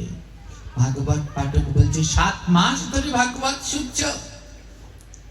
সত্যি করে বলবে, এই 7 মাসের ভিতরে তুমি কয়দিন ভাগবত শুনে দক্ষিণা দিয়েছ? বুড়িমা বলছি, একদিনও না, একদিনও দক্ষিণা দেইনি। ভাগবত পাঠক বলছে, তুমি এটা জানো না যে পাঠ শুনে দক্ষিণা দিতে হয়? দাও, এই 7 মাস পাঠ শুনেছ, গুনে গুনে 7 মাসের প্রতিদিনের দক্ষিণা দিয়ে তারপরে নৌকায় করে পার হবে, নইলে তোমায় আজ আমি যেতে দেব না। ভাগবত পাঠ শুনলে দক্ষিণা দিতে হয়, দিয়ে যাও। আমার দক্ষিণা আমায় দিয়ে তারপরে 7 মাসের দক্ষিণা সব দেবে, তারপরে যাবে। বুড়িমা বলছে, দেখো দেখো, আমার কাছে কোনো দক্ষিণা নেই, আমি ভিখারি কাঙাল, আমি কোথায় দক্ষিণা পাবো? একদিনের দিতে পারি নাই তো 7 মাস, আমার কাছে কোনো দক্ষিণা নেই। ভাগবত পাঠক বলছে, যেতে দেব না। 7 মাসের দক্ষিণা পাই তো পাই দেবে, তারপরে তুমি তোমার নিতাই গৌরের নৌকায় পার হবে, নইলে আজ আমি তোমায় যেতে। বুড়িমা বললেন, মহাবিপদে। বুড়িমা নিতাই গৌরকে ডাকছে, ও নিতাই, ও গৌর, আমার কাছে দক্ষিণা যাচ্ছে, কিন্তু আমার কাছে তো দক্ষিণা নেই। নিতাই গৌর শিখিয়ে দিচ্ছে, বুড়িমা বলো, দক্ষিণা দিয়ে দেব। বুড়িমা বলছে, শোনো, আমার নিতাই গৌর বলেছে দক্ষিণা দিয়ে দেব। পাঠক বলছে, এখনই দিতে বলো, এখনই যেন দক্ষিণা দিয়ে দেয়। বুড়িমা বলছে, ও নিতাই গৌর এখনই দক্ষিণা চাচ্ছে। নিতাই গৌর বলছে, বুড়িমা তোমার ভয় নেই। গৌর বলছে, বুড়িমা তোমার ভয় নেই, যার নৌকায় নিতাই ধন বসা, যে নৌকায় নিতাই ধন, সাক্ষাৎ নিতাই ধন বসা, তুমি ধনের ভয় করছো? যে ধন চাইবে দিয়ে দেব, বলে দাও ওর কি দক্ষিণা চাই। বুড়িমা বলছে, বলো পাঠক, তোমার কি দক্ষিণা চাই? এখনই দিয়ে দেব। কয় টাকা তোমার দক্ষিণা? এখনই দিয়ে দেব, হিসাব করো। পাঠক বলছে, শোনো বুড়িমা, আজ আমি তোমার কাছ থেকে যেই সেই দক্ষিণা নিব না, আমি যা চাইবো তোমায় তাই দিতে হবে। বুড়িমা বলছে, রাজি। রাজি। নিতাই গৌর বলছে, বলে দাও ও কি চাইবে, কি নাই আমাদের কাছে, তাই দিয়ে দেবো, বলো কি চাই। বুড়িমা বলছে, বলো পাঠক, তোমার কি দক্ষিণা চাই? তুমি যা চাইবে তোমাকে তাই দেব, বলো কি চাই। পাঠক বলছে, তোমার ওই নিতাই গৌরের নৌকা ছুঁয়ে কথা দাও, তোমার ওই নিতাই গৌরের নৌকা ছুঁয়ে কথা দাও, আমি যা দক্ষিণা চাইবো তুমি তাই দেবে। বুড়িমা বলল, বেশ, নিতাই গৌরের এই নৌকা ছুঁয়ে কথা দিলাম পাঠক, তুমি যা দক্ষিণা চাইবে তাই দেব। পাঠক বুড়িমার চরণের কাছে হাঁটু গেড়ে বসে পড়লেন। জানো বুড়িমা, আমি এত বছর ধরে পাঠ করি, কিন্তু বিশ্বাসই করতে পারিনি যে নিতাই গৌর নৌকা নিয়ে আসে। আজ তোমাকে পার করবার জন্য সাক্ষাৎ নিতাই গৌর আসে, নিয়ে যায় আবার দিয়ে যায়, নিয়ে আসে আবার দিয়ে যায়। ও বুড়িমা, জানো নিতাই গৌরের এই কৃপা পেতে হলে ভক্তের চরণের দাস হতে হয়। তাই এই 6 মাস ধরে 7 মাস ধরে তুমি যে ভাগবত শ্রবণ করেছো, আজ তার দক্ষিণা দাও। কি দক্ষিণা জানো? যেই দক্ষিণা তোমার নিতাই গৌর দিতে পারবে না, সেই দক্ষিণা তোমার কাছেই আছে, দাও না বুড়িমা, দাও আমায় সেই দক্ষিণা দাও। বুড়িমা বলছে বলো না। ও পাঠক, তোমার জন্যই তো আমি নিতাই গৌর পেয়েছি, তুমি একবার বলো কি চাই। পাঠক বলছে কি চাই জানো? আমায় চরণে ধুলা ভিক্ষা দাও গো, চরণ ধুলা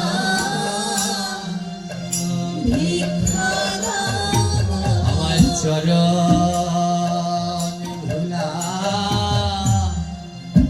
ভিক্ষা দাও গো, চরণ ধুলা ভিক্ষা দাও গো। আমি কি আর নেব বল দক্ষিণা, আমার চরণে ধুলা ভিক্ষা দাও গো। হরি বল, হরি বল। চরণ ধুলা ভিক্ষা দাও গো। আমি এই না ধুলা অঙ্গে মাগেব, এই না ধুলা অঙ্গে মাগব। আমি অঙ্গে মাগেব, সঙ্গে রাগব, চরণে ধুলা ভিক্ষা দাও গো। ধুলা অঙ্গে মাগব।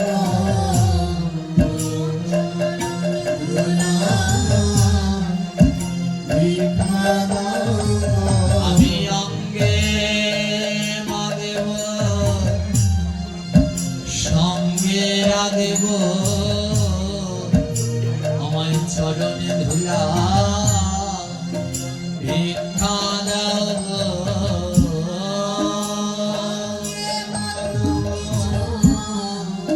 সঙ্গে রাখব। চরণ ধুলা ভিক্ষা দাও গো। ভাগবত পাঠক বুড়িমার চরণের তলে লুটিয়ে পড়ে বলছে, বুড়িমা আমার অন্য ভিক্ষা চাই না, তোমার মতো শুদ্ধ ভক্তের চরণ ধুলায় আমায় ভিক্ষা দাও। যদি ওই ধুলায় আমি পাই, ওই ধুলার গুণে যদি নিতাই গৌরের দর্শন আমার হয়। বুড়িমা বলছে এই কথা বলো না, তোমার জন্যই তো আমি নিতাই গৌর পেলাম, তুমি আমার চরণের ধুলা নিও না, নিও না। বলে কৃপা করো না, কৃপা করো না। বুড়িমা বলে তুমি আমার কাছে অন্য কিছু চাও, তুমি আমার ভাগবতের গুরু, তোমার কাছে তোমার কথা শুনে আমি নিতাই গৌর পেয়েছি, আমার চরণের ধুলা নিও না, অন্য কিছু চাও। ভাগবত পাঠক বলে ও বুড়িমা, এ জগতে ভক্তের কথাই ভগবান শোনে, তাহলে তোমার ভগবানকে একবার বলো সে যেন আমায় দর্শন দেয়, আর তার ওই নৌকায় করে যেন আমায় ভবনদী পার করে দেয়। বলো। বুড়িমা গৌর নিতাইকে বলছে, ও আমার গৌর নিতাই, এই পাঠকের জন্যই তো তোমাকে পেলাম, একটু কৃপা করো না, একেও একটু দর্শন দাও না, একেও তোমার নৌকায় একটু ওঠাও না। গৌর নিতাই বলে, হে বুড়িমা, আমি এ জগতে ভক্তের কথা অনুসারে চলি, আমার ভক্তের ইচ্ছায় আমি পূর্ণ করি, তাই তোমার মনের যখন ইচ্ছা আমি এই পাঠককেও দর্শন দেব। তবে বলো, ও যদি একা থাকে তাহলে দর্শন পাবে না, যদি ভক্তকে স্পর্শ করে তাহলেই পাবে। তাই বলো ওকে ও যেন তোমায় স্পর্শ করে। যেই বলেছে আর অমনি ভাগবত পাঠক বুড়িমাকে স্পর্শ করলো, আর ভক্তের ছোঁয়া যখনই লাগলো, ভক্তের ছোঁয়া যখনই লাগিল তার গায়ে, ভক্তের ছোঁয়া লাগিল যখনই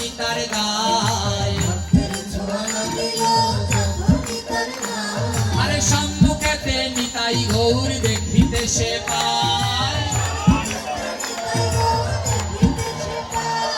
সম্মুখেতে নিতাই গৌর দেখিতে সে পায় আহা ভক্তের ছোঁয়া যখন লাগিল তার গায়ে সম্মুখেতে নিতাই গৌর দেখিতে সে পায় বলে ওই তো দেখা যায় গো হ্যাঁ, ও দেখা যায় গো প্রেমময় নিতাই আমার ওই তো দেখা যায় গো ওই তো দেখা যায় গো প্রেমময় গৌর আমার ওই তো দেখা যায় গো বলে ওই তো দেখা যায় গো নিতাই গৌর দুই ভাই ওই তো দেখা যায় গো জয়ধ্বনি দাও গো উলুধ্বনি দাও গো নিতাই গৌর দেখা যায় জয়ধ্বনি দাও গো নিতাই গৌর দেখা যায় উলুধ্বনি দাও গো তোমরা শঙ্খধ্বনি দাও গো ঘন ঘন ঘন ঘন শঙ্খধ্বনি দাও গো ঘন শ্যাম দাঁড়ালো শ্রীমতীর বামে করি ঘন শ্যাম দাঁড়ালো তাই শঙ্খধ্বনি দাও গো আজি ঘন ঘন ঘন ঘন শঙ্খধ্বনি দাও গো ঘন শ্যামে দাঁড়ালো শ্রীমতীকে বামে নিয়া ঘন শ্যামে দাঁড়ালো এবার মিলন হইল মিলন হইল ভক্ত আর ভগবানের মিলন হইল হরি হরি হরি বল প্রেমানন্দে বাহু তোল গৌর হরি হরি বল প্রেমানন্দে বাহু তোল গৌর হরি হরি বল তাই যদি থাকে লেখা কালকে হবে দেখা হ্যাঁ, যদি থাকে লেখা কালকে হবে দেখা আমরা এখানে 3 দিনের জন্য এসেছি আজ প্রথম দিন যদি থাকে লেখা কালকে হবে সেই পর্যন্ত সবাই ভালো থাকুন ভাগবতে আসবেন না মায়েরা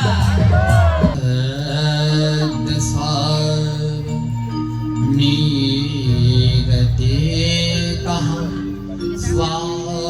শ্লোকে ভগবান জীবের উদ্দেশ্যে বলছেন জীবদ্দশা এই জীবন দশায় যেই মানুষ হরিকথা ভাগবত কথা শ্রবণ না করে শ্রোতাম সুখ কথা বচনা যারা এই সুখদেবের মুখের পরম পবিত্র কথা শ্রবণ না করে মহাজন বললেন সেই মানব জন্ম সেই মানুষদেরকে ধিক্কার জানায় এরা বেঁচে থাকলেও পৃথিবীর ভার স্বরূপ যারা সাধু সঙ্গ করে না যারা ভাগবত কথা শ্রবণ করে না হরি কথা শ্রবণ করে না ভাগবত বলছে এদের ধিক্কার এরা বেঁচে থাকলে পৃথিবী মায়ের বসুমাতার বোঝা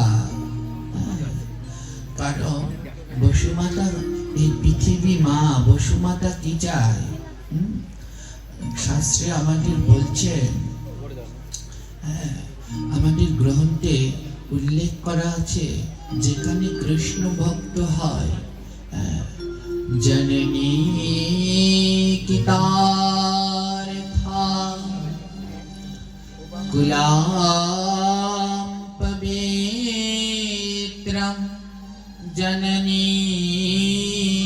গীতার্থ বসুন্ধরা বসতি চা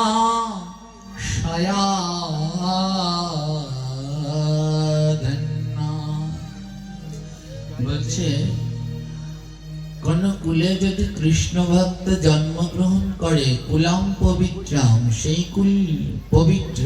জননী গীতার্থা, যে মায়ের গর্ভে কৃষ্ণ ভক্ত সন্তান জন্ম নেয় সেই মা গীতার্থা, তাকে বলে রত্নগর্ভা মা।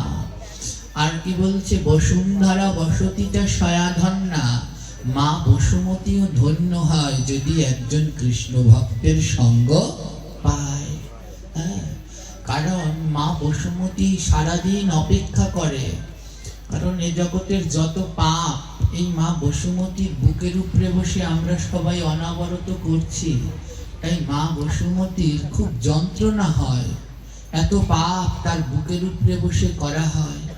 তাই মা বসুমতী প্রতিনিয়ত গোবিন্দের কাছে প্রার্থনা করে, হে মাধব, আরেকজন কৃষ্ণ ভক্তকে এই পৃথিবীতে পাঠিয়ে দাও, যার চরণ ধুলার কৃপায় আমার এই বসুন্ধরা পবিত্র হবে।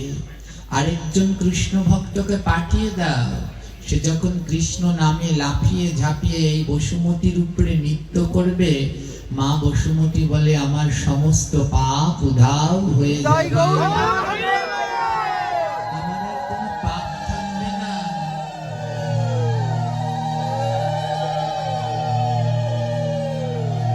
তাই মা বসুমতী অনাবরত প্রার্থনা করে ভগবানের কাছে, প্রভু অচিরেই আরেক কৃষ্ণ ভক্তকে পাঠাও। তাই ভাগবতের এই শ্লোক বললেন, যারা এই দুর্লভ মানব জন্ম পেয়েও হরিকথা শ্রবণ করে না, ভাগবত সাধু সঙ্গে যায় না, মালা জপ করে না, ভাগবত বললেন তাদের জন্ম ধিক। তোমরা বসুমায়ের জন্য, পৃথিবী মাতার জন্য শুধু বোঝা ওজন, তোমাদের কোনো কাজেই লাগলো না। তাই এই দুর্লভ জন্ম সার্থক করুন, হরি নাম করুন। এই দুর্লভ জন্ম সার্থক হবে, প্রতিদিন জপ করুন, দাদা সঙ্গে তিলক করুন, সাধু সঙ্গ করুন, হরিকথা শ্রবণ করুন, ভগবানের নিত্য প্রসাদ পাওয়ার চেষ্টা করুন। যেই দিন এই কাজগুলো করতে পারবেন সেই দিন মাতা বসুমতীর আপনাকে নিয়ে আনন্দ। সেদিন মা বসুমতী, যত পা আপনি হাঁটবেন মা বসুমতী আপনার পায়ের ধুলা অঙ্গে মাখবে, ধন্য এই যে কৃষ্ণ ভক্ত। আর যতদিন এই সদাচার এই নিয়মগুলো পালন না করতে পারবেন, ততদিন মা বসুমতীর কাছে শুধু বোঝা হয়ে থাকবেন। তাই আর কিছু পারুন আর না পারুন, অন্তত জপ, মালা জপটা ঠিক রাখুন। দাদা সঙ্গে তিলক, যারা এখনো গলায় তুলসীর মালা পরেননি, তুলসীর মালাটা পরুন। জপ ঠিক রাখুন, দাদা সঙ্গে তিলক পরুন, নিয়মিত একাদশী ব্রত পালন করুন। দেখবেন এই কটা জিনিস করতে করতে কোন দিন ওই নামের গুণে আপনি নিজেও ভক্ত হয়ে গেছেন, নিজেও জানতে পারবেন না। নাম কীর্তন, ওই যে কীর্তন হয় না, নাম কীর্তন হয়, অনেক লোকজন আসে, সবাই একসাথে বসে শ্রবণ করেন। ওই কীর্তনে শুনলে কিন্তু কাজ হবে না, যদি আমি নিজে না করি, শুনলে কোনো কাজ হবে না। ওই যে আমাদের সমাজে নাম কীর্তন হয়, 2-3 দিন নাম কীর্তন হয়। এখন তো নাম কীর্তন এগুলো বলাও এক ধরনের অপরাধ হয়ে যায়। বর্তমানে যে নাম কীর্তন হয় এগুলো শুধু খিচুড়ি খাওয়ার প্রতিযোগিতা। ওই যতক্ষণ প্রসাদ থাকে অতক্ষণ ভক্ত থাকে, প্রসাদও শেষ, ভক্ত শেষ। শুনলেই হবে না। স্যার স্কুলে পড়াচ্ছে, ওটা শুনে যদি চলে আসলাম আর বাড়িতে যদি আমি না পড়লাম, তাহলে কাজ হবে না। তদ্রূপ ওখানে যা বলে শুনুন, অসুবিধা নেই, কিন্তু নিজের নাম নিজে করবার চেষ্টা করুন। আসবার কালে ভগবান আমাদের কত আনা দিয়ে পাঠিয়েছিল মনে আছে? কত আনা দিয়েছিল আসবার সময়? 16 আনা। 16 আনা দিয়েছিলেন। আবার যেই দিনকেই ধরাধাম ছেড়ে চলে যাব, ভগবান কি গুনে গুনে হিসাব নেবে না? নেবে না? একা আনা কম থাকলে পার করবে তার নৌকায়? এক আনা কম, এক পয়সা কম থাকলেও পার করবে না। ওই 16 আনা গুনে গুনে ভগবান নেবে, সেদিন হিসেব করে করে নেবে। হ্যাঁ, এক আনা কম থাকলেও আপনাকে সেদিন ওই বৈতরণীর নৌকায় উঠাবে না। তাই নিজের 16 আনা রক্ষা করুন। বলে কি করলে রক্ষা হবে? অনেক কিছু আছে, তার ভিতরে প্রথম যেটা, প্রতিদিন 16 মালা জপ করুন। নিয়মিত প্রতিদিন 16 মালা জপ করুন। আর কিছু হোক না না হোক, ভগবানের দেয়া 16 আনা তো রক্ষা হবে। ওই 16 মালা জপে আপনার 16 আনা অন্তত রক্ষা হবে। কারণ ওই 16 আনা হারিয়ে গেলে যে ওদিন আর পার হতে পারবেন না। ওই বৈতরণী ঘাটে বিশাল বড় ভিড় লেগেছে, জানেন? এটা কোনো নিউজ পেপারে দেখাবে না, এই ইউটিউব চ্যানেলে এটা দেখাবে না, অন্য কোনো ঘাটের ব্রিজ ভেঙে গেলে সব চ্যানেলে দেখাবে। ওই বৈতরণীর ঘাটে এমন এক ভিড় লেগেছে, কল্পনা করতে পারবেন না। হ্যাঁ, এইখানে ধরুন, এই যে আমরা ওই সামনে পদ্মা সেতু রয়েছে, পদ্মা সেতুটা যদি ভেঙে যায়, এত মানুষের যাতায়াত, যদি নৌকায় করে পার হতে হয়, কতগুলো নৌকা লাগবে চিন্তা করতে পারছেন? পদ্মা সেতুটা যদি না থাকে, হ্যাঁ, তাহলে শুধু নৌকায় করে পার হতে হবে, তাহলে কত নৌকা লাগবে? হ্যাঁ, লক্ষ লক্ষ। আমি বলতাম হাজার, তো আমার বাবা বাড়িয়ে দিয়েছে, লক্ষ হয় কিনা সন্দেহ। যে মানুষের যাতায়াত, তা লক্ষ লক্ষ নৌকা লাগবে। চিন্তা করুন, আমরা মৃত্যুর পরে একটা নদী পার হব, নদীটার নাম কি?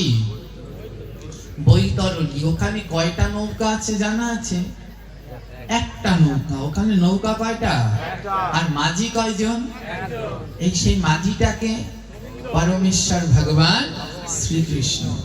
এই মাঝি আবার সব সময় নৌকায় যাত্রী পারাপার করে না, মনের ইচ্ছা, যেই সময় করবে করবে, আবার ভক্ত ডাক দিলে নৌকা থুয়ে চলে যায় ভক্তের কাছে। তো চিন্তা করুন, এমন এক মাঝি সেইখানে, ঘাট একটা, নৌকাও একটা, মাঝিও একটা, তাও আবার সব সময় পার করে না। আর আমরা সবাই মৃত্যুর পরে কোন ঘাটে গিয়ে দাঁড়াবো?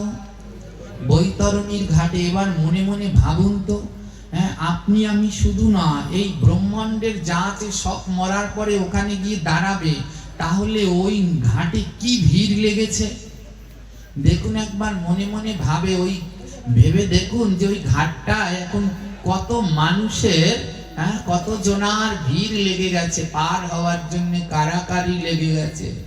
এই ঘাটে তারাই পার হতে পারবে যারা ভগবানের 16 আনাকে রক্ষা করতে পেরেছে। ভগবান তো গুনে গুনে নিবে, দাও আমার 16 আনা দাও। হ্যাঁ, কতজন, কত মহৎ রয়েছে ওই ঘাটে, তারা তো 16 আনা দিতে পারবে। আর আমাদের তো নেই কোনো আনা। ভগবান যা দিল তা তো শেষ। ধার দেনা করে এই পৃথিবীতে শুধু দেনাই হচ্ছি।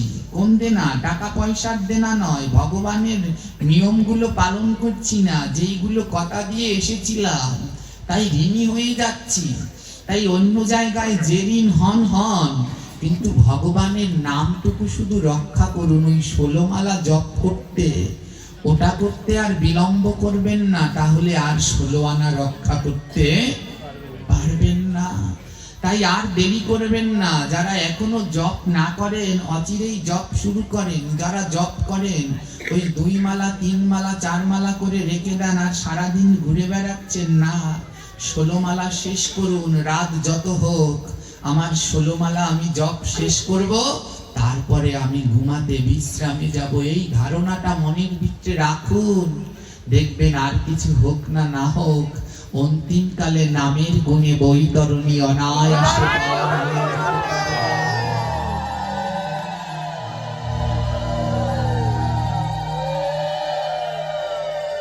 এই নাম প্রচারের দায়িত্ব, এই নাম প্রচারের দায়িত্ব শুধু কারো একার নিলে হবে না, আপনার আমার সবার নেওয়া উচিত। সবাইকে বোঝানো উচিত, আসো তোমরা জপ করো, মালা নাও। হ্যাঁ, সবাইকে এটা বোঝানো উচিত। সবাইকে ভগবানের এই মহাপ্রভুর ছত্রছায়ায় নিয়ে আসুন। এই দুর্লভ জন্ম পেয়েও যারা মহাপ্রভুর কৃপা না পাবে, প্রেম নামামৃত না বুঝতে পারবে, তাদের জন্মটা ধিক, ওই জন্ম আর কোনো কাজে লাগবে না। এমন দুর্লভ জন্মগ্রহণ করে যারা গৌরকে চেনে না, তাদের জন্ম বিফলেই গেল, তাদেরও জন্ম আর কোনো কাজে লাগলো না। তাই সবাই সবাই উদ্যোগ নিন, সবাই যারা এখনো জপ করে না, আপনারা যারা এই ভক্তিপথে এসেছেন, সবাই একটু একটু করে উদ্যোগ নিন না, ওনাকে যে করেই হোক জপ করাতে হবে। হ্যাঁ, এই ভারত ভূমিতে জন্মগ্রহণ করে পরের উপকার করতে হয়। পরের উপকার কি জানেন তো? পরের উপকার মানে কাউকে চাল ডাল তেল, শাক সবজি, জামা কাপড়, এইগুলো দেয়াই পর উপকার নয়। এগুলো দেয়াই পর উপকার নয়। পর উপকার কি? পর উপকার এগুলো দিলে এই জগতের উপকার হবে, কিন্তু কাউকে যদি হরিনাম করাতে পারেন, জপ করাতে পারেন, তুলসীর মালা গলায় দেয়াতে পারেন, ভক্তিপথে আনতে পারেন, এটাও পর উপকার। এই উপকারটা হবে তার ওই জগতে। তাই এমন উপকার করুন যা এই জগতেও লাগবে, ওই জগতেও লাগবে। এই সবার উচিত এখনই সময়, এই নামের যে ঢেউ উঠেছে, এই ঢেউ থাকতে থাকতে এখনই সময় এর ছত্রছায়ায় সবাইকে নিয়ে আসুন। এই দায়িত্ব সবাই গ্রহণ করুন, কোনো একার নয়, এ দায়িত্ব আপনার আমার সবার। আমরা যেন সবাই পারি গৌরের মহাপ্রভুর ছত্রছায়ায় সবাইকে আনতে। শুনুন, এই ভাগবতের অপূর্ব মহিমা, এই ভাগবতের অপূর্ব মহিমা। বৃন্দাবনে এক বাবাজি ছিলেন। এই বাবাজির নাম হলো রাধাবোলা বাবাজি। এই বাবাজি কি করতেন? ঘুরে ঘুরে বেড়াতেন। তিনি শুধু ব্রজবাস নয়, তিনি শুধু ঘুরে ঘুরে বেড়াতেন, সমস্ত জায়গায় ঘুরে ঘুরে বেড়াতেন, নাম প্রচার করতেন। এ জগতে তাদের জীবন ধন্য যারা প্রচার করতে পারছে, নিজেও ভক্ত হচ্ছে এবং অন্যকেও ভক্ত তৈরি করাচ্ছে। মহাপ্রভুর আদেশ, মহাপ্রভু নিত্যানন্দ হরিদাসকে আদেশ দিয়েছিলেন, যাও তোমরাও নাম করো আর প্রত্যেক ঘরে ঘরে গিয়ে কৃষ্ণ নাম, কৃষ্ণ ভজন শিক্ষা দাও। নাম ছাড়া জীবের আর কোনো গতি নাই। নিত্যানন্দ হরিদাসকে ডেকে মহাপ্রভু এই শিক্ষা দিয়েছিলেন। সেই শিক্ষা আমাদের সবাইকে গ্রহণ করা একান্ত কর্তব্য। প্রত্যেককে একজন পাঠক দিয়ে কোনোদিনই আমাদের এই সমাজ গ্রাম পরিবর্তন করা সম্ভব নয়। ওই গোটা কয়েকদিন ভাগবত পাঠ হবে, তারপরে আবার বন্ধ না। আপনারা প্রত্যেক গ্রামে গ্রামে একাদশীতে, বৃহস্পতিবার দিনে হরিসেবা করুন, সাধু সঙ্গ করুন, নামহট্ট করুন, ঘরে ঘরে নাম নিয়ে যান। নাম ওই এক জায়গায় বসে করলে হবে না। মহাপ্রভু কোনোদিন এক জায়গায় বসে নাম করেনি, নগরে ঘুরে ঘুরে কীর্তন করেছিলেন। তাই সব জায়গায় জায়গায় পৌঁছে দিন। মহাপ্রভু নিত্যানন্দ হরিদাসকে আদেশ করেছিলেন, শোনা শোনা নিত্যানন্দ, শোনা হরিদাস, সর্বত্র আমার আজ্ঞা করহ প্রকাশ। বল কৃষ্ণ ভজ কৃষ্ণ, কর কৃষ্ণ শিক্ষা। প্রতি ঘরে ঘরে গিয়া কর এই ভিক্ষা। ইহা বইয়ার না বলিবা বলাইবা, দিন অবসানে আসি আমারে কহিবা। মহাপ্রভু স্বয়ং নিত্যানন্দ হরিদাসকে বলছে, যাও ভিক্ষা করো। বলে কি ভিক্ষা? প্রত্যেক ঘরে ঘরে গিয়ে কৃষ্ণ বলাবে, নিজেরাও বলবে, অন্য কিছু বলবে না, বলাবেও না। আর দিন অবসানে এসে আমার কাছে বলবে কয়জনকে বলাতে পারলে। এই দায়িত্ব মহাপ্রভু আপনাকে আমাকে সবাইকে দিয়ে গেছে, তাই আমাদের গ্রহণ করা উচিত, নামের প্রচার করা উচিত। হ্যাঁ, বৃন্দাবনের এক বাবা, তার নাম রাধাভোলা বাবা। বাবাজি কি করেন জানেন? সমস্ত জায়গায় ঘুরে ঘুরে নাম প্রচার করেন। হ্যাঁ, তার এক সুন্দর অপূর্ব বিগ্রহ আছে, প্রীতম প্রিয়ার অপূর্ব যুগল বিগ্রহ। ওই বিগ্রহকে গলার মধ্যে রেখে, গলায় থলি করে রেখে ঘুরে ঘুরে বেড়ায় আর নাম প্রচার করে। প্রতিদিন বাবার আদর্শ 3 বাড়িতে ভিক্ষা করবে, প্রতিদিন 3 বাড়িতে ভিক্ষে করবে, যা পাবে 3 বাড়ি থেকে ওই নিয়ে একসাথে সব সিদ্ধ করে রান্না করবে, ভগবানকে ভোগ লাগিয়ে তারপরে প্রসাদ পাবে। আর বাকি সময় সে ঘুরে ঘুরে নাম প্রচার করে। জীবের দ্বারে দ্বারে আসো, নাম করো, এই দুর্লভ জীবন সার্থক করো। আজও বাবাজি নাম করাচ্ছেন, সবাইকে দিয়ে নাম করাচ্ছেন। ওই কথা শুনলেই হবে না, যৎ শ্রবণম তৎকীর্তনম নচেৎ কিঞ্চিৎ ফলপ্রদম। যৎ শ্রবণম যেমন শুনবে, তৎকীর্তনম তেমনি কিন্তু আবার কীর্তন করো। নচেত নইলে কিঞ্চিৎ ফলপ্রদম, এতটুকু ফল হবে না। বাবাজি ঘুরে ঘুরে সমস্ত জায়গায় নাম করাচ্ছে, সবাইকে দিয়ে নাম করাচ্ছে। হরে কৃষ্ণ হরে কৃষ্ণ কৃষ্ণ কৃষ্ণ হরে হরে, হরে রাম হরে রাম রাম রাম হরে হরে, হরে কৃষ্ণ হরে কৃষ্ণ। শাবাশ! হরে কৃষ্ণ হরে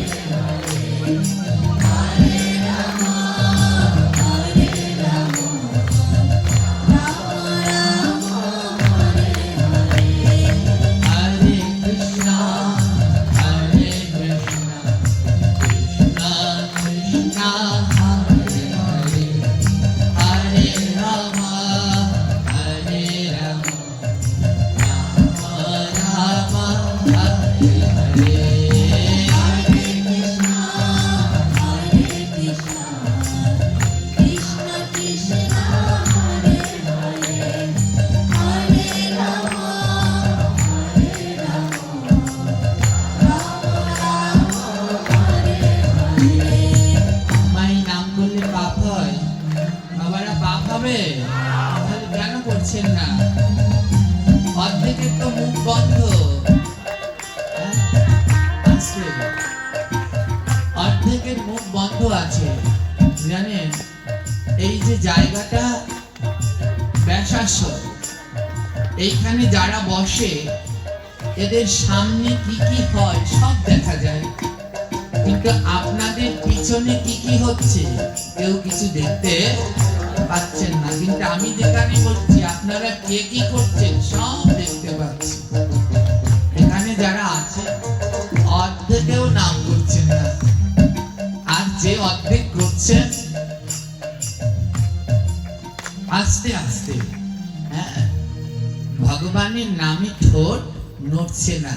বলুন, নাম কি কোনো সময় আস্তে আস্তে করতে আছে?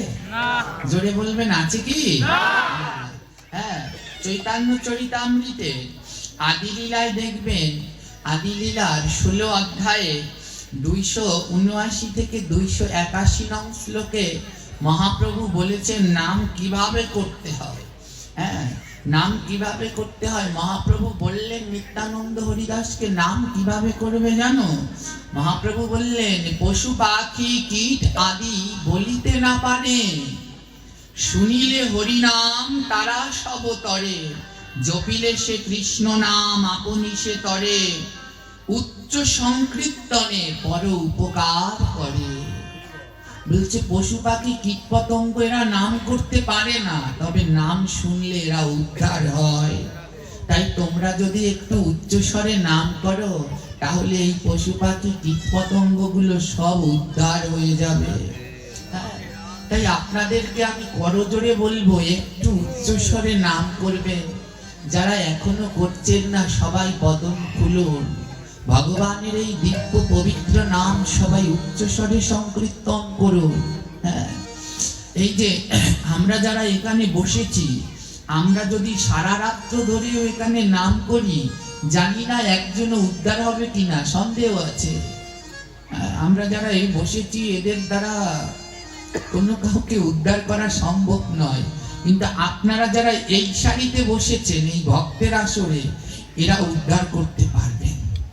কিন্তু আমরা যারা এই তিন চেয়ারম্যান বসেছি, এরা পারবো কিনা আমাদের সন্দেহ। ওই দুই আর আমি আর তিন। হ্যাঁ, কিন্তু আপনারা যারা বসেছেন আপনারা পারবেন, এতে কোনো ধরনের সন্দেহ নেই। বলে কেন? কারণ আমরা না স্বার্থের জন্য বসেছি। স্বার্থের জন্য এই ভাগবত পাঠ করব, তারপরে প্রণামী নেব। হ্যাঁ, স্বার্থ আছে, আর যেখানে স্বার্থ আছে সেখানে ভগবান থাকতে পারে না। কিন্তু আপনারা যারা এখানে বসেছেন নিঃস্বার্থ, কোনো ধরনের স্বার্থ নেই। হ্যাঁ, আসবার কালে কারো কাছে বলে আসেননি আমাকে এই টাকা দিতে হবে, আমি পাঠ করে টাকা নেব। কিন্তু আমরা সবাই নয়, এ জগতে যেই কয়জন যে কয়জন শুদ্ধ মহাত্মা, তাই তাদের হরিকথায় অনবরত নয়ন থেকে অশ্রু ঝরতেই থাকে, তাদের কোনো কিছু লাগে না। দেখবেন তাদের কত কথা, তাদের কথাগুলো কত অমৃতময়, কত প্রাণময়। হ্যাঁ, আমাদের বিল্লমঙ্গল দাস বাবা, যার মুখের হরিকথা শ্রবণ করলে অনবরত নয়নে অশ্রু বিগলিত হতে থাকে, যেন গলে যাচ্ছে সব। হ্যাঁ, কেন? কোনো স্বার্থ নেই, সেখানে কোনো ধরনের চাওয়া পাওয়া নেই। কিন্তু আমাদের দেহের ভিতরে চাওয়া পাওয়ার কোনো শেষ নেই। তাই আপনারা যদি নাম করেন, আপনাদের নামের গুণে আজ এই গাছপালাগুলো তো উদ্ধার হতে পারবে। তাই একটু উচ্চস্বরে করুন, উচ্চস্বরে জীবের মঙ্গল কামনার জন্য করুন। কারণ আজ নিঃস্বার্থভাবে আপনারা নাম করছেন। দেখুন কোন জায়গায়, সেই গোপালগঞ্জ, সেইখান থেকে চলে এসেছে 40 জন। কোথায় কি যেন, ট্যাগের হাট, রাজর, মস্তপাপুর, কত দূর দূর থেকে তাদের গাড়ি ভাড়া, নিজেদের গাড়ি ভাড়া দিয়ে তারা এখানে চলে এসেছে। যাওয়ার সময় এদেরকেও গাড়ি ভাড়া দেবে? আর আমরা তো যদি গাড়ি ভাড়া নাও দেয় গৃহস্থরা, তাও চেয়ে নেবো, দাও তাড়াতাড়ি আগে। স্বার্থ আছে, তাই যেখানে স্বার্থ আছে সেই নামে কোনোদিন উদ্ধার হয় না।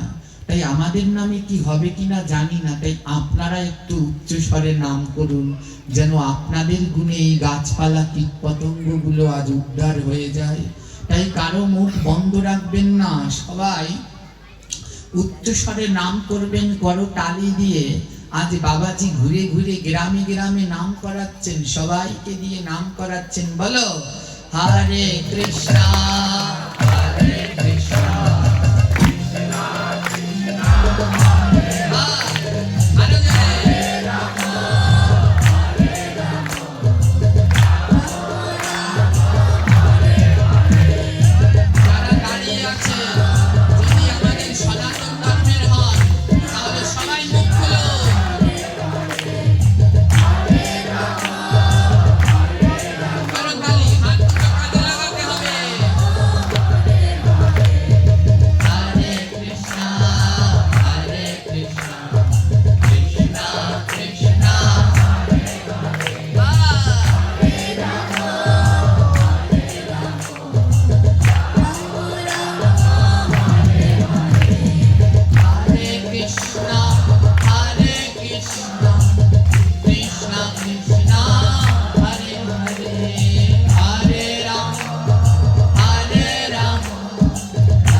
বাবাজিকে নাম করাচ্ছে, নাম করাচ্ছে, ঘুরে ঘুরে নাম করাচ্ছে, আর খোঁজ নেয় সবার কাছে যে এই গ্রামে কে ভগবানের সেবা করে না, এই গ্রামে কে জপ করে না, এই গ্রামে কে ভগবানের ঠিক মতো অর্চন করে না। খুঁজে খুঁজে দেখে, গ্রামের সবার কাছে জিজ্ঞেস করে, আর যেই খুঁজে পায় বাবাজি আগে যায় সেই বাড়িতে। তো ওই গ্রামে এক বুড়িমা বাস করত। বুড়িমার নাম হলো করুণাময়ী। নামটা সুন্দর, করুণাময়ী, কিন্তু মনের ভিতরে কিঞ্চিত পরিমাণও করুণা নেই। বুড়িমার তিন কুলে কেউ নেই, ছেলে মেয়ে কোনো তিন কুলে কেউ নেই। বুড়িমা কি করে? ভিক্ষা করে, সারাদিন ভিক্ষা করে, এ বাড়ি ও বাড়িতে ভিক্ষা করে।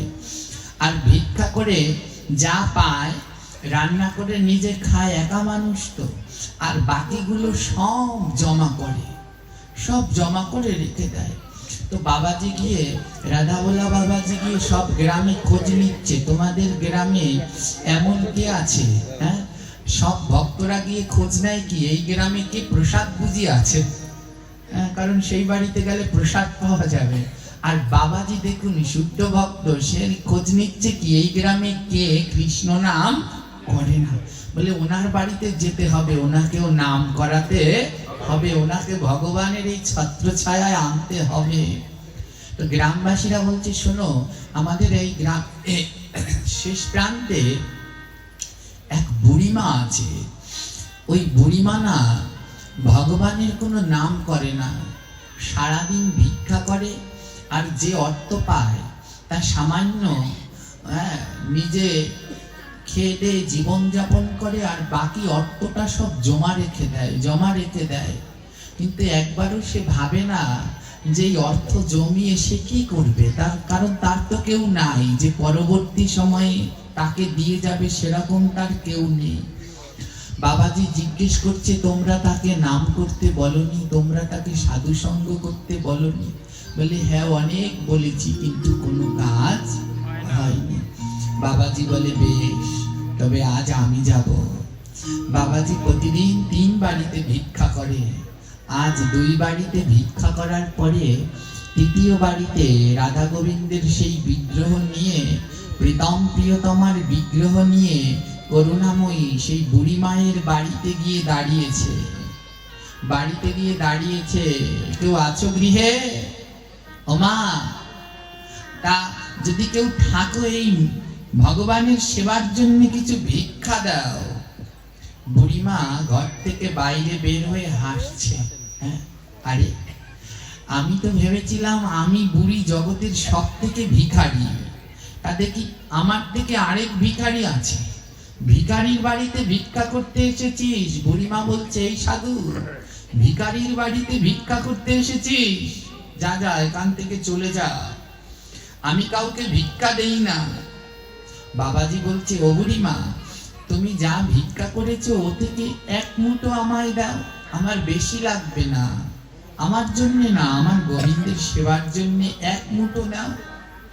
বুড়িমা বলছে, দেখো, আমিও ভগবান বিশ্বাস করি না, আমিও ভগবান মানি না, ওসব বিশ্বাস করি না, ও সাধু বৈষ্ণব ও আমি বিশ্বাস করি না, তুমি অন্য বাড়ি যাও বাবু। বাবাজি বলছে, আমি যাব না, কারণ আমার গুরুর আদেশ প্রতিদিন 3 বাড়িতে ভিক্ষা করা, তাই 2 বাড়িতে ভিক্ষা করেছি, আর 3য় বাড়ি হলো তোমার গৃহ। বুড়িমা, আমায় কিছু অন্তত তো ভিক্ষা দাও। বুড়িমা বলছে, আমি মরে গেলেও দেব না, আমি যদি মরেও যাই তাহলেও আমি কোনো বৈষ্ণব সাধু গুরুকে ভিক্ষা দেব না, যদি মরে যাই তাও আমি দেব না। আর বাবাজি বলছে, শোনো বুড়িমা, তুমিও যদি ভিক্ষা না দাও, আমিও এখানে বসলাম, আমিও যাব না, আমিও যাব না। কারণ বাবাজি চাইছে যে অন্তত কিছুতে তো উদ্ধার হোক। একবার এক শুদ্ধ বৈষ্ণব, সে পরম ভক্ত, বাবাজি ঘটনাটা শোনাচ্ছে বুড়িমাকে, শোনো। এক পরম ভক্ত, কিন্তু সে ভগবানের এত ভক্ত, কিন্তু প্রচুর দারিদ্র, সে এত দারিদ্র, তার খাওয়ার মতো অন্ন জোটে না। একটা বট গাছের তলায় বসে সারাদিন জুতো সেলাই করে। যদি কারো জুতো পায়, সেলাই হয়, খাবার জোটে, নাইলে তো না। ওই বট গাছের তলা দিয়ে নারদ ঋষি যাচ্ছে। শুদ্ধ ভক্ত তাকে দেখে প্রণাম করছে। প্রণাম করে ভক্ত জিজ্ঞেস করছে, মুনিবর আপনি কোথায় গমন করছেন? মুনিবর বলছে, শোনো, আমি ভগবানকে দর্শন করতে বৈকুণ্ঠে যাচ্ছি। বৈকুণ্ঠে যাচ্ছি। শুদ্ধ ভক্ত বলছে, আপনি একটু ভগবানের কাছে জিজ্ঞেস করবেন তো, আমি পূর্ব জন্মে এমন কি পাপ করেছি যার জন্য ভগবান আমাকে এত দারিদ্র করে দিয়েছে। আমার মনে চায় আমি বৈষ্ণব সেবা দেব, কিন্তু সেবা দেওয়ার মতো আমার কোনো অর্থ সামর্থ্য নেই। আমায় কেন এত দারিদ্র করে দিল, একটু ভগবানের কাছে গিয়ে বলবেন তো। নারদ ঋষি ভগবানের কাছে গিয়ে জানতে চেয়েছে, প্রভু তুমি ওই মুচিকে এত দারিদ্র করে দিলে কেন? ভগবান বলছে, শোনো, ওই মুচি পূর্বজন্মে এক বড় শেঠ ছিল, তার ধনের কোনো অভাব ছিল না, কিন্তু গোবিন্দের নামে জীবনে একটা পয়সাও ভগবানের নামে দান ধ্যান করেনি। ভগবানের নামে একটা পয়সাও খরচ করেনি। নারদ বলে, এক পয়সাও খরচ করেনি? ভগবান বলে, হ্যাঁ করেছে। একদিন ওই বণিক রাস্তায় যাওয়ার পথে দেখে কি একটা টাকা পড়ে আছে। বণিক টাকাটা উঠালো। টাকাটা উঠিয়ে রাস্তায় পড়া পাওয়া টাকা কি করবে, তো দেখছে রাস্তার পাশে ভাগবত হচ্ছে, রাস্তায় পড়ে পেয়েছে, প্রণাম করে টাকাটা দিয়ে গেছে ভাগবতে। ভগবান বলছে, ওর নামে শুধু ওই একটা টাকাই জমা আছে, আর কোনো কিছু নেই। ওই একটা টাকাই ওই সাধু সেবায় লেগেছে, আর লাগেনি। নারদ এই কথা ভগবানের কাছে শুনে ওই মুচির কাছে এসে বলছে, জানো মুচি, তুমি পূর্বজন্মে অনেক ধনী ছিলে, কিন্তু গোবিন্দ সেবায় কিচ্ছু করনি, তাই তোমায় ভগবান এমন দারিদ্র বানিয়ে দিয়েছে। মুচি বলছে, কিচ্ছু করিনি, আমার নামে কি একটা পয়সাও জমা নেই? নারদ বলে, একটা টাকা তোমার নামে গোবিন্দের খাতায় জমা আছে। মুচি বলছে, নারদ তাহলে আমার একটা কাজ করে দেবে? বলে, কি কাজ? গোবিন্দের কাছ থেকে সেই একটা টাকা আমায় এনে দাও। হ্যাঁ, ওই একটা টাকা আমায় এনে দাও, আমার তো কিচ্ছু নেই, ওই একটা টাকা আমায় এনে দাও। নারদ গোবিন্দের কাছে গিয়ে বলল, প্রভু মুচি তার পূর্বের জন্মের যে 1 টাকা দান করেছিল, ওই 1 টাকা ফেরত চাইছে। ভগবান দিয়ে দিল, নাও। নারদ এনে টাকাটা মুচির কাছে দিল, নাও মুচি, তোমায় এই 1 টাকা প্রভু ফেরত দিয়ে দিয়েছে। মুচি বলছে, ঋষিবর তাহলে আপনি একটু এখানে বসুন, আমি আসছি। বলে, কোথায় বসুন না? মুচি কি করেছে জানেন? সেই 1 টাকা দিয়ে বাজারে গিয়ে সুন্দর মতো বাজার করে নিয়ে এসেছে, আর বাজার করে রান্না করে গোবিন্দের ভোগ লাগিয়ে প্রসাদ করে নারদকে সেবা দিচ্ছে। বলে, আগের জন্মে তো ভক্তের সেবা দেইনি, 1 টাকা পরে পেয়েছি, তাই ভাগবতে দিলাম, তাতে যদি 1 টাকা জমা হয়, তাহলে যদি একদিন ভক্তকে সেবা করাতাম, তাহলে না জানি কত কি জমা করতো। এই টাকাটা তো কাজে লাগুক। নারদকে সেবা করালেন, পরম ভক্তি করে নারদকে সেবা করালেন। নারদ মুচির সেবায় বড় সন্তুষ্ট হলেন। বড় সন্তুষ্ট হলেন। নারদ ওখান থেকে আবার ভগবানের কাছে গমন করলেন। গমন করে চলে গেলেন নারদ। পরের দিবসে দেখলেন মুচি ওই জায়গা দিয়ে মহাদেব যাচ্ছেন, সাক্ষাৎ ভোলানাথ ওখান থেকে যাচ্ছেন। ভোলানাথের কাছে মুচি প্রশ্ন রাখলেন, ভোলানাথ তুমি তো গোবিন্দ দর্শন করতে যাচ্ছ, গোবিন্দের কাছে গিয়ে দেখবে তো আমার খাতায় আর কিছু জমা আছে কিনা? 1 পয়সা তো জমা হয়েছে, ওটিয়ে তো বৈষ্ণব সেবা দিয়েছি, আর কিছু দিয়েছিলাম কিনা, কারণ এত দারিদ্র, এটি আমি ভক্ত সেবা দিতে পারি না। ভোলানাথ গোবিন্দের কাছে গিয়ে জিজ্ঞেস করছে, প্রভু ওই মুচির খাতায় কি আর কোনো অর্থ জমা আছে? আর কি কোনো অর্থ জমা আছে? ভগবান বলল তুমি খাতাটা খুলে দেখো। ভোলানাথ খাতাটা খুলে দেখলেন মুচির খাতায় এখন 100টা টাকা জমা হয়েছে। একজন বৈষ্ণব সেবা করিয়েছে আর খাতায় 100টা টাকা জমা হয়েছে। 100টা টাকা জমা হয়েছে। ভোলানাথ এসে বলে তোমার 100 টাকা জমা হয়েছে। মুচি বলে আর দেরি করবেন না, আমার একটু উপকার করুন, ওই 100টা টাকা এনে দিন। 100টা টাকা এনে দিন। 100 টাকা এনে দিল। 100 টাকা দিয়ে বাজার করে 1000 বৈষ্ণবকে সেবা করিয়েছে। 1000 বৈষ্ণবকে সেবা করালো। এমনি করে ওই বৈষ্ণব সেবা করে আর তার ওই খাতায় অর্থ বাড়ে। বাড়তে বাড়তে এক সময় বৈষ্ণব সেবা করাতে করাতে দেখলেন মুচি সাক্ষাৎ ভগবান সেখানে চলে আসলেন। মুচি আসো, তুমি বৈষ্ণব ভক্ত সেবা করাতে করাতে এবার আমি এসেছি, তুমি আমার সঙ্গে বৈকুণ্ঠ ধামে ফিরে চলো। এই ঘটনা শোনাচ্ছেন বাবাজি, শোনাচ্ছেন ও বুড়িমা, তুমিও যদি আজ দান না করো, এই বৈষ্ণব সেবায় না দাও, আমিও এখান থেকে যাব না। বুড়িমা বলছে আমিও যাব, আমিও দেব না। আমি কোনো সাধু ভক্তদেরকে কিচ্ছু দেই না, আমি দেব না। আর সাধু বাবা বলছেন, রাধা ভোলা বাবা বলছেন যে আমিও এই বসলাম, যতক্ষণ না দেবে আমিও এখান থেকে যাব না। যদি ওই 1 পয়সা পরা পেয়ে সেই দিয়ে যদি ওই মুচি উদ্ধার হতে পারে, তাহলে তুমি দিলে কেন হবে না? বুড়িমাও খুব শক্ত। বুড়িমাও দরজার সামনে একেবারে এটে বসেছে। আবার দরজা ঠেলে ঢুকে যাবে ঘরের মধ্যে সাধু। আর সাধু বাবাও কি করেছে, দরজার সামনে বসেছে। দুজনের একজনেও নড়ছে না, একজনেও কোনো নড়ানড়ি নেই, দুজনেই বসে রয়েছে। তো বুড়িমা বলছে তুমি কতক্ষণ এমন বসে থাকবে? সাধু বলছে যতক্ষণ তুমি ভগবানের উদ্দেশ্যে কিছু না দেবে ততক্ষণ বসে থাকবো। দেখতে দেখতে বেলা শেষ হয়ে সন্ধ্যা হয়ে গেছে। সাধু উঠছে না, বুড়িমাও উঠছে না। দুই বাড়িতে যা পেয়েছে ভগবানকে বলছে প্রভু তুমি তোমার মতো করে সেবা করো, আজ বুড়িমাকে আমি ছাড়বো না। দেখি বুড়িমা না দিয়ে কোথায় যায়। বুড়িমা বলছে এই সাধু তুমি কি সত্যি সত্যি উঠবে না? সাধু বলছে না বুড়িমা, যতক্ষণ পর্যন্ত তুমি কিছু আমার ভগবানকে না দেবে আমি এখান থেকে কিছুতেই উঠবো না।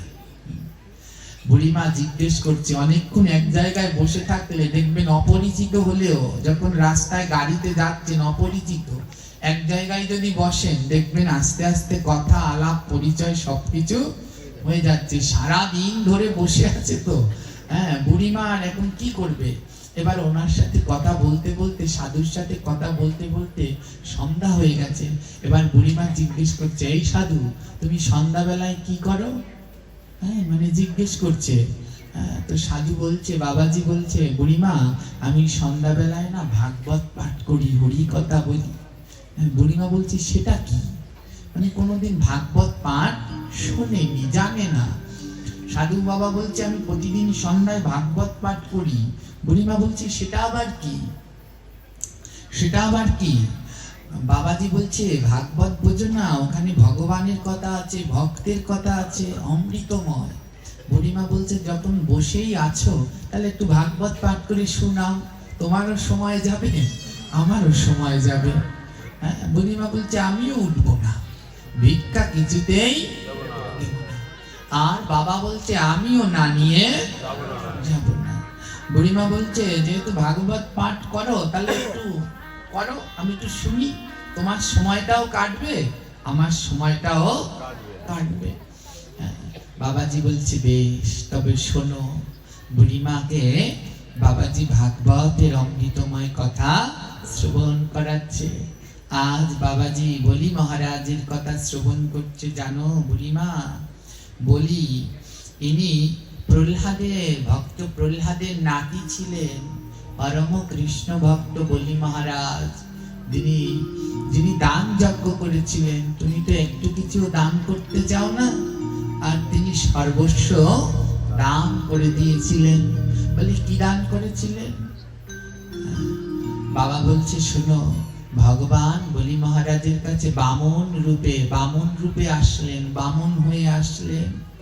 ভগবান এসে বলি মহারাজের কাছে বললেন, হে বলিরাজ, হে বলিরাজ, আমাকে 3টি পা রাখার জায়গা দাও, 3 পদ ভূমি দাও, 3টি চরণ রাখার জায়গা দাও। বলি মহারাজ বুঝতে পেরেছিলেন যে এই বামন হলো সাক্ষাৎ ভগবান। বলি মহারাজ 3টি চরণ রাখার জায়গা দিলেন। বললেন এক চরণ রাখো উপরের, 14 লোক উপরের দিকে এক চরণ রাখো, উপরের দিকে এক চরণ রেখে ভগবান উপরের 7টা লোক দখল করলেন, নিচের দিকে এক চরণ রেখে নিচের 7 লোক দখল করলেন, 14 লোক দখল করলেন, আর বাকি রইল এক চরণ। ভগবান জিজ্ঞেস করলেন এই চরণটা কোথায় রাখবো? বলি মহারাজ নিজের মাথা বাড়িয়ে দিলেন, প্রভু এই চরণটা আমার মস্তকে রাখুন, এই চরণটা আমার মস্তকে রাখুন। আর বলি মহারাজের পরম ভক্ত, বলি মহারাজ যে ভক্ত তার থেকেও তার সহধর্মিনী বৃন্দাবলী, এই বৃন্দাবলী ছিল আরো ভক্ত। বলি মহারাজের সহধর্মিনী বৃন্দাবলী ছিল আরো ভক্ত। এই বৃন্দাবলীর একটা ছেলে ছিল, নাম ছিল তার বান। যখন বলি মহারাজ মাথা বাড়িয়ে দিয়েছেন, আর বামনদেব তার মাথার উপরে এক চরণ দিয়েছে, বৃন্দাবলী তার ছেলেকে নিয়ে দৌড়ে এসেছে। দৌড়ে এসে ভগবানকে বলছে, ভগবান আমার স্বামী না একটা ভুল করেছে। ভগবান বলছে কি ভুল করেছে? বলেছে তোমাকে ওই 2 পা রাখার জায়গা দিয়েছে, 1 পা উপরের দিকে, উপরের 7 লোক, আরেক পা নিচের 7 লোক। আমার স্বামী ভেবেছিল এই 14 লোক তার, কিন্তু এই 14 লোক তো তার না, এই 14 লোক তো তোমার। এই 14 লোকের মালিক তো তুমি, আমার স্বামী তো এই 14 লোকের মালিক না, তাই তুমি ওই পা দুটো সরিয়ে আনো। ভগবান বললে ওই পা দুটো সরিয়ে আনলে আমি রাখবো কোথায়? কোথায় রাখবো বৃন্দাবলী? বৃন্দাবলী আর তার ছেলে হাঁটু গেড়ে বসে বলছে, প্রভু 1 পা তো দিয়েছো আমার স্বামীর মাথায়, আরেক চরণ দাও আমার মাথায়, আরেক চরণ দাও আমার সন্তানের মাথায়, তোমার 3 চরণ আমার সপরিবারে মস্তকে দাও, যেন আমরা সপরিবারে উদ্ধার।